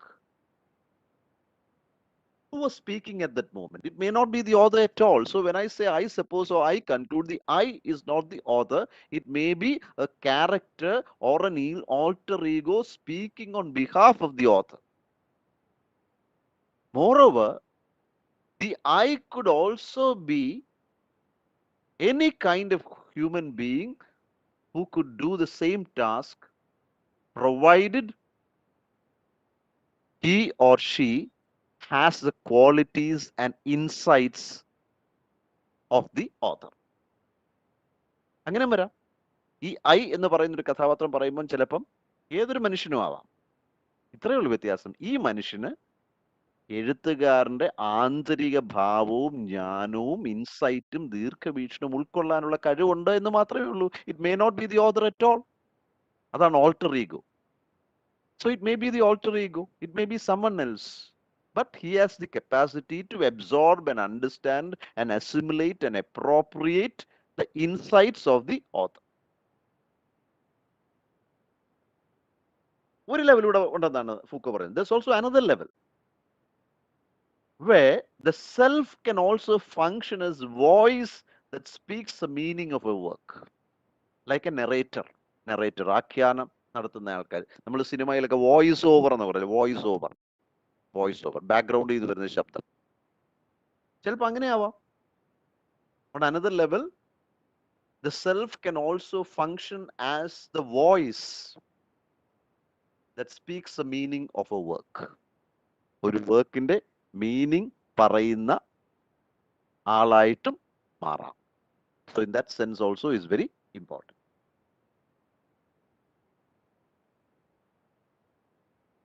Next point. രണ്ട് പ്രധാന കക്ഷികളെ പറ്റി പുകഴ്ത്താൻ വേണ്ടിയാണ് മിഷേൽ ഫൂക്കോ ഈ ഭാഗം ഉപയോഗിക്കുന്നതെന്ന് വേണമെങ്കിൽ പറയാം. മിഷേൽ ഫൂക്കോയ്ക്ക് വലിയ ഇഷ്ടമുണ്ടായിരുന്ന 3 പേരാണ് Karl Marx, Sigmund Freud and Friedrich Nietzsche. He calls them masters of discursivity. He uses 2 terms, non-discursive and discursive. ലളിതമായിട്ട് ഇങ്ങനെ ഒന്ന് മനസ്സിലാലോചിച്ചു. Non-discursive is a straight line. Non-discursive ഒരു സ്ട്രെയിറ്റ് ലൈൻ ആണെങ്കിൽ, ഡിസ്കേഴ്സീവ് എന്ന് പറഞ്ഞാൽ ഒരുപാട് വളവും തിരിവും ചെത്തും കുത്തും ഒക്കെയുള്ള ഒരു ലൈനാണ്. ഡീറ്റെയിലേക്ക് വരാം. നേരെ ചൊവ്വേ ഒരു കാര്യം പറയുന്ന ആള് നോൺ ഡിസ്കേഴ്സീവ് ആണ്. അത് കറക്കി തിരിച്ച് പ്രോബ്ലമറ്റൈസ് ചെയ്ത് സൈലൻസസും ഫിഷേഴ്സും ഒക്കെ ചേർത്ത് പറയുന്നതിനെ നമ്മൾ ഡിസ്കേഴ്സീവ് എന്ന് പറയാം. ഇനി പോയിന്റിലേക്ക് വരാം. ഫൂക്കോ പറയുന്നു, actually there are 2 kinds of authors. There are 2 kinds of authors. One is the non-discursive type of authors, and the other is the discursive type of authors. Transdiscursive കൊണ്ട് ഫൂക്കോ എന്താണ് ഉദ്ദേശിക്കുന്നത്? A transdiscursive author is a person who is the author of a book, and he uses the term author only in a limited sense. For example, Homer, Aristotle, writers of the Bible, etc. നമ്മൾ ബൈബിളിൽ കാണുന്ന ലൂക്കായുടെ സുവിശേഷം, മാത്യുവിന്റെ സുവിശേഷം, ശലോമോന്റെ ഗീതങ്ങൾ, Bible. They are all Homer, Aristotle, church fathers, saints. They are all trans-discursive because they are without discursive elements. That means their role of the author is limited to the text, nothing else. When you think of Homer, Iliad. When you think of Aristotle, Poetics. അവിടെ ഒതുങ്ങുന്ന authorship ആണ്. But there are other group of writers called authors of discursivity, D-I-S-C-U-R-S-I-V-I-T-Y. They are a special group of authors, and they can be called the founders of discursivity. പ്രധാനമാണ്. കാരണം modern literary theory, philosophy, metaphysics, എല്ലാത്തിലും trans ഡിസ്കേഴ്സിവിറ്റി ഉണ്ട്. എന്ന് വെച്ചാൽ ആശയ ഉൽപാദനം, പ്രത്യുൽപാദനം നടന്നുകൊണ്ടേയിരിക്കുന്ന അതിനാണ് trans ഡിസ്കേഴ്സിവ്. അല്ല, ഒരിടത്ത് ഒതുങ്ങത്തില്ല. So the second group of authors are the trans-discursive authors. അവരുടെ ഏറ്റവും ലളിതമായിട്ട് പറഞ്ഞ ഫൂക്ക് പറയുന്നത് they create possibilities and rules for making other texts. കണ്ടോ, അതാണ്. അവർ ടെക്സ്റ്റുകൾ എഴുതിയിട്ടുണ്ടാവാം, പക്ഷെ മറ്റുള്ള ടെക്സ്റ്റുകൾക്ക് പ്രേരണയാവാൻ ഇവർക്ക് കഴിയും. They have this capacity to help create other works. എന്നിട്ട് അദ്ദേഹം പറയുന്നു, ഒരു എക്സാമ്പിൾ ഞാൻ ആദ്യം പറയാം. I would take the example of the Gothic novel. നിങ്ങളെല്ലാം പഠിച്ചിട്ടുണ്ടാവും ഗോത്തിക് നോവൽ. അതിൻ്റെ ഫൗണ്ടറായിട്ട് പറയുന്ന ആൻ റാഡ്ക്ലിഫ്. ഡിസ്രേലി എന്ന് കഴിഞ്ഞ ദിവസം പറഞ്ഞു, ഡിസ്രേലി. ഇവരെല്ലാം ഗോത്തിക് എന്ന് പറഞ്ഞാൽ the story of Gothic novels is, the setting would be a dark place. It would be about a young maiden who has been captured by the villain and she is hidden somewhere else, and the hero has to come on the horseback and save her. എല്ലാ setting Gothic architecture, വാസ്തുശില്പം കേട്ടു, Gothic ഇരുണ്ട വാസ്തുശില്പം. അപ്പൊ ഇത് തുടങ്ങിയത് an റാഡ്ക്ലിഫാണ്. വേണമെങ്കിൽ നിങ്ങൾക്ക് വാദിക്കാം, you can argue that Ann Radcliffe is a founder of a type of writing called, or type of genre, genre, is a founder of a genre called Gothic novel. And you can say that she also inspired many other novelists to create such Gothic novels. അന്നേരം വേണമെങ്കിൽ നിങ്ങൾക്ക് പറയാം an Radcliffe trans ഡിസ്കേഴ്സിവ് writer ആണ് എന്ന് വേണമെങ്കിൽ വാദിക്കാം. Because she created the Gothic novel, and because she created thus, she was able to inspire many others to create such novels, and therefore she is a reason for the creation of other Gothic novels, and therefore she is transdiscursive എന്ന് പറയാം. പക്ഷേ പൂക്കോ പറയുന്നു, ഞാൻ ഉദ്ദേശിക്കുന്ന ഇങ്ങനെ ലളിതമായ ട്രാൻസ്ഡിസ്കേഴ്സിവിറ്റി അല്ല. ഞാൻ പറയുന്ന ട്രാൻസ്ഡിസ്കേഴ്സിവിറ്റി ഞാൻ കാണുന്നത് മെയിനായിട്ട് രണ്ട് പേരിലാണ്. One is Karl Marx and the other is Sigmund Freud. Karl Marx, Communist Manifesto, 1848. Sigmund Freud, Interpretation of Dreams, 1900. ഞാൻ കഴിഞ്ഞ ദിവസം പറഞ്ഞു, ഒരാള് സമൂഹത്തിന്റെ ചിന്താധാരയെ മൊത്തം മാറ്റിമറിച്ചു. With these ideas of class conflict, bourgeoisie, proletariat, etc., etc. And Sigmund Freud, he changed the whole understanding of the human mind. Id and ego and superego and conscious and unconscious and analysis of dreams and hypnotism. Okay. So, they are the masters of discursivity. എന്താണ്? They are not just authors. They have produced possibilities and formations of other texts. കണ്ടോ, അവര് വെറും authors അല്ല, കർത്താക്കളല്ല, എഴുത്തുകാർ മാത്രം. അവര് മറ്റ് കൃതികളുടെ രൂപത്തിനും സാധ്യതയ്ക്കും വഴിയൊരുക്കി. അതിനൊരു സിമ്പിൾ എക്സാമ്പിൾ ഞാൻ വേഗം പറഞ്ഞുതരാം, സമയമില്ലാത്തതുകൊണ്ട്. ഉദാഹരണത്തിന്, take the example of the modern novel. പഠിച്ചിട്ടുണ്ടോ എന്ന് എനിക്കറിയത്തില്ല. D.H. ലോറൻസിന്റെ sons and lovers. See, Sons and Lovers is seen as a novel of psychoanalysis, or it's a psychological novel. അന്ന് നമ്മൾ പറയും, Paul Morrell, the main character in the novel, is facing a problem called mother fixation. അമ്മയോടുള്ള അടുത്ത ഇത് കാരണം അദ്ദേഹത്തിന്, or he is facing Oedipus complex. കണ്ടോ, Sigmund ഫ്രോയിഡിന്റെ ideas ഒരു നോവല് സൃഷ്ടിക്കാൻ പ്രേരണയായിരിക്കും. He has been able to create or create a possibility and inspiration for the creation of other works. Therefore,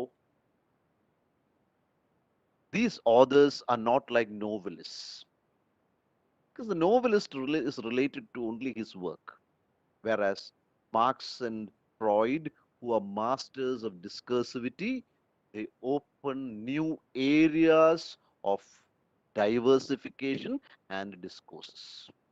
Divergences, diversification and discourse. പല ഡിസ്കോഴ്സുകൾ വ്യവഹാരങ്ങൾ അവരുണ്ടാക്കും.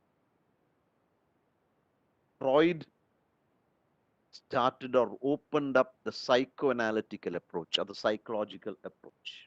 And this led to the creation of innumerable words. Innumerable. ഇപ്പം തന്നെ എന്തിനാ ഇത് textual example personal example take painting. Salvador Dali, the famous surrealistic painter. Salvador ഡാലിയുടെ അദ്ദേഹത്തിന്റെ ഏറ്റവും നിങ്ങൾക്ക് എല്ലാം പരിചയമായ ഇന്റർനെറ്റിൽ പോയി നോക്കിക്കഴിഞ്ഞാൽ അറിയാം. The persistence of memory. ചുമ്മാ നെറ്റിൽ പോയിട്ട് ദ പേഴ്സിസ്റ്റൻസ് ഓഫ് മെമ്മറി അടിച്ചു കൊടുത്ത സാൽവഡോർ ഡാലി. ഈ ഉരുകി തൂങ്ങി മരത്തിൽ തൂങ്ങി കിടക്കുന്ന ക്ലോക്കുകളുടെയൊക്കെ ഒരു ചിത്രമാണത്. കണ്ടിട്ടുണ്ടാവും. അപ്പൊ എന്താണ്? മനുഷ്യ മനസ്സിന്റെ വിഹ്വലതകളാണ് അത് കാണിക്കുന്നത്. എവിടുന്ന് കിട്ടി ഈ idea? Freud. C, so Freud is a writer through his psychological, psychoanalytical approach, has been able to inspire not just other writers, but painting, music, dance, architecture. കണ്ടോ? എവരെയാണ് ട്രാൻസ് ഡിസ്കേഴ്സീവ് എന്ന് പറയുന്നത്? മറ്റ് ഗ്രന്ഥങ്ങൾക്ക്, ഡിസിപ്ലിൻസിന്, ഡിസ്കോഴ്സസിന് പ്രേരകമാവുന്ന റൈറ്റേഴ്സ്. മാർക്സും ഇതുപോലെ.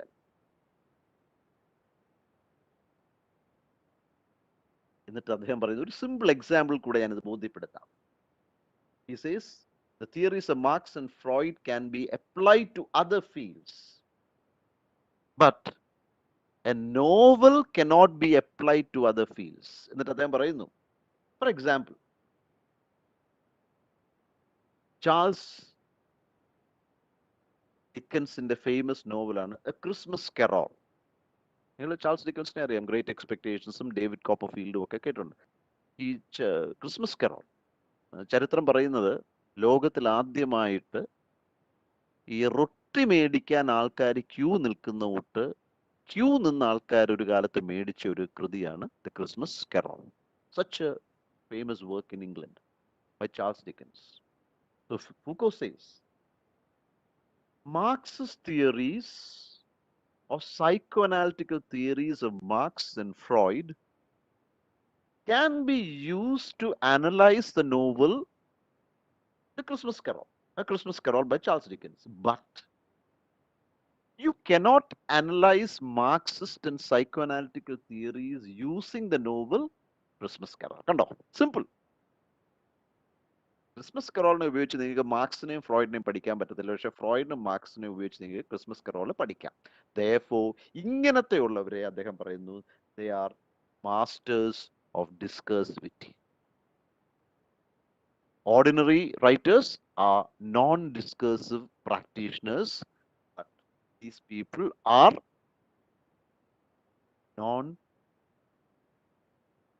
discursive writers. So that's one of the concluding points. Now, summing up, Foucault says that you should also understand that this idea of discourse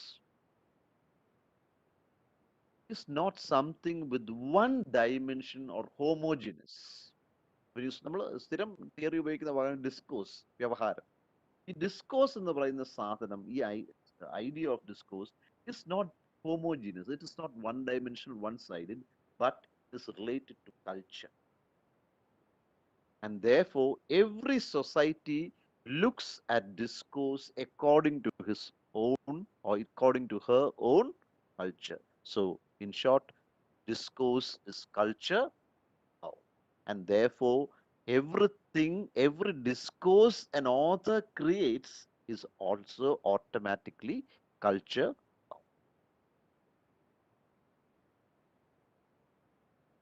Then you have to understand that ഇത്രയും കേട്ട് കഴിഞ്ഞിട്ട് please don't be under the impression that Michel Foucault is breaking or destroying all the foundations of authorship. No, അങ്ങനെ തെറ്റിദ്ധാരണ വേണ്ട. Michel Foucault was only trying to problematize the concept of authorship.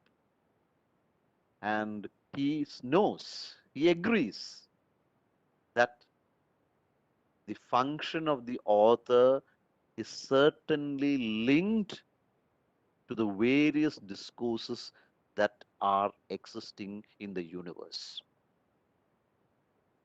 And therefore, the author is not just an individual, but different individuals or people with different selves. Therefore, Foucault does not have the courage to ignore the author. He says, I'm not ready to ignore the author, but should also understand that the author is actually only the author of the text he has created. But the theorist has to go beyond the text and study the relationship between the text and the author. That becomes very important. അദ്ദേഹം end ചെയ്യുന്നത് ഒരു രസകരമായ വാദത്തോടുകൂടിയാണ്. ചിലരൊക്കെ പറയുന്നുണ്ട്, എൻ്റെ ഈ വാദങ്ങളൊക്കെ കേട്ടിട്ട് ചിലർ ചിന്തിക്കുന്നുണ്ട്, ഓതർഷിപ്പ് വേണ്ട, ഓതർ വേണ്ട എന്നൊക്കെയാണ് മിഷേൽ ഫൂക്കോ പറയുന്നത് ചിലരെങ്കിലും ധരിച്ചു വെച്ചിട്ടുണ്ട്. He says no, please don't think like that, because if you think that you don't need an author, there is no need of authorship, etc., it is pure romanticism. അത് വെറും കാൽപ്പനികതയാണ്. നമ്മൾ Coleridge ഒക്കെ പറയുന്നുണ്ട് willing suspension of disbelief. നമ്മളൊരു make believe, നമ്മൾ സിനിമയൊക്കെ കാണുമ്പോൾ നമ്മൾ അങ്ങനെയാണ്, മേക്ക് ബിലീഫാണ്, നമ്മൾ വിശ്വസിച്ചിരിക്കുകയാണ്. നമുക്കറിയാം ഇങ്ങനെയല്ല ജീവിതം എന്ന്. നമ്മൾ വലിയ C for example in cinema we talk about the close up. സിനിമയിൽ നമ്മൾ ക്ലോസ് അപ്പിനെ ലോങ് ഷോട്ട് എന്നൊക്കെ പറയും. പക്ഷെ ഒന്ന് ആലോചിച്ച് നോക്കി ലളിതമായിട്ട്, നമ്മൾ തിയേറ്ററിന്റെ സ്ക്രീനിൽ കാണുന്ന ക്ലോസപ്പ് പോലെ ആണോ നമ്മൾ ജീവിതത്തിൽ ഒരാളുടെ ക്ലോസപ്പ് കാണുന്നത്? അല്ല, it is exaggerated. So it is make believe, it is willingness to agree that it is true.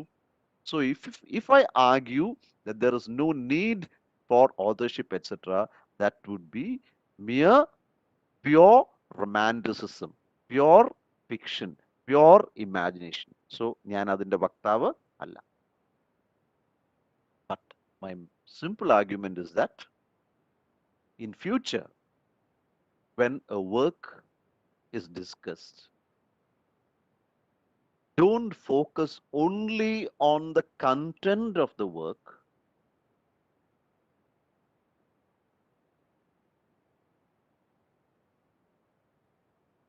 and don't focus only on who created the work, but focus on what is said in the work. So not just the conventional analysis of content, not just who is the author, but as Beckett said at the beginning, what is being said is important and not who is being said. So that becomes very important. And we may argue that the author function will perhaps disappear one day. But now we cannot claim that the author has disappeared. Only change is that the shift has taken place whereby the author has gone to the background and who is speaking has become very unimportant, and what is being spoken is become important. That's the only problems. And in that sense, Michel Foucault's What is an Author can be seen in three ways. One, as an important contribution to literary theory. Number two, as an important discourse that problematizes a text, the author, the meaning, etc. And number three, as an idea that questions the ideas of Roland Barth and opens up a debate which will automatically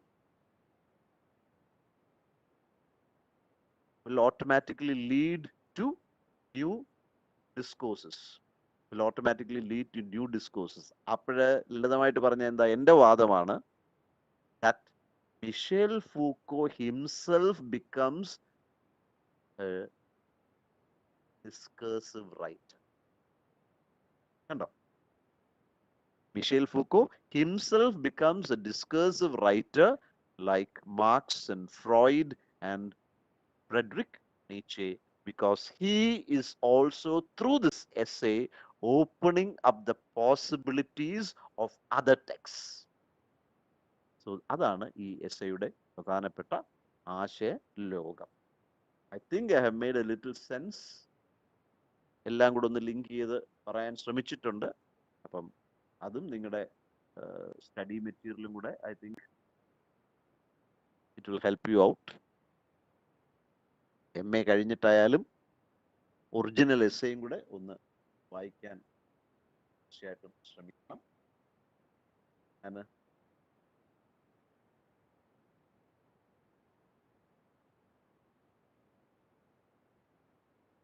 ഒരു ഭാഗം ഒന്ന് ആ conclusion ഒന്ന് original ഫ്രോയിഡിന്റെ മാത്രം വായിച്ച് നിർത്തിയേക്കാം.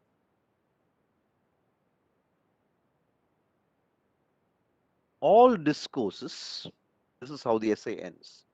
All discourses, whatever their status, form, value, and whatever the treatment to which they would be subjected, would then develop in the anonymity of a murmur. We would no longer hear the questions that have been relished for so long. Who really spoke? Is it really he and not someone else?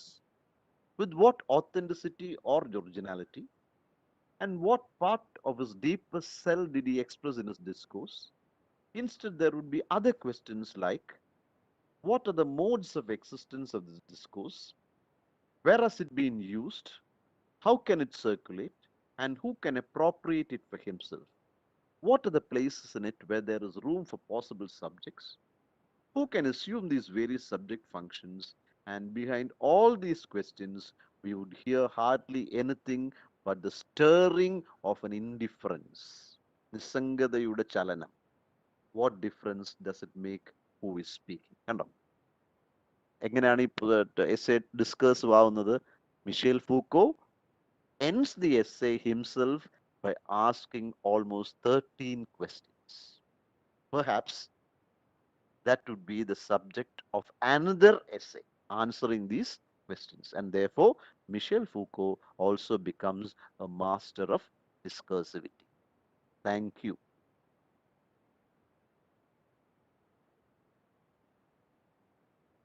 I'm taking permission to leave. Hello.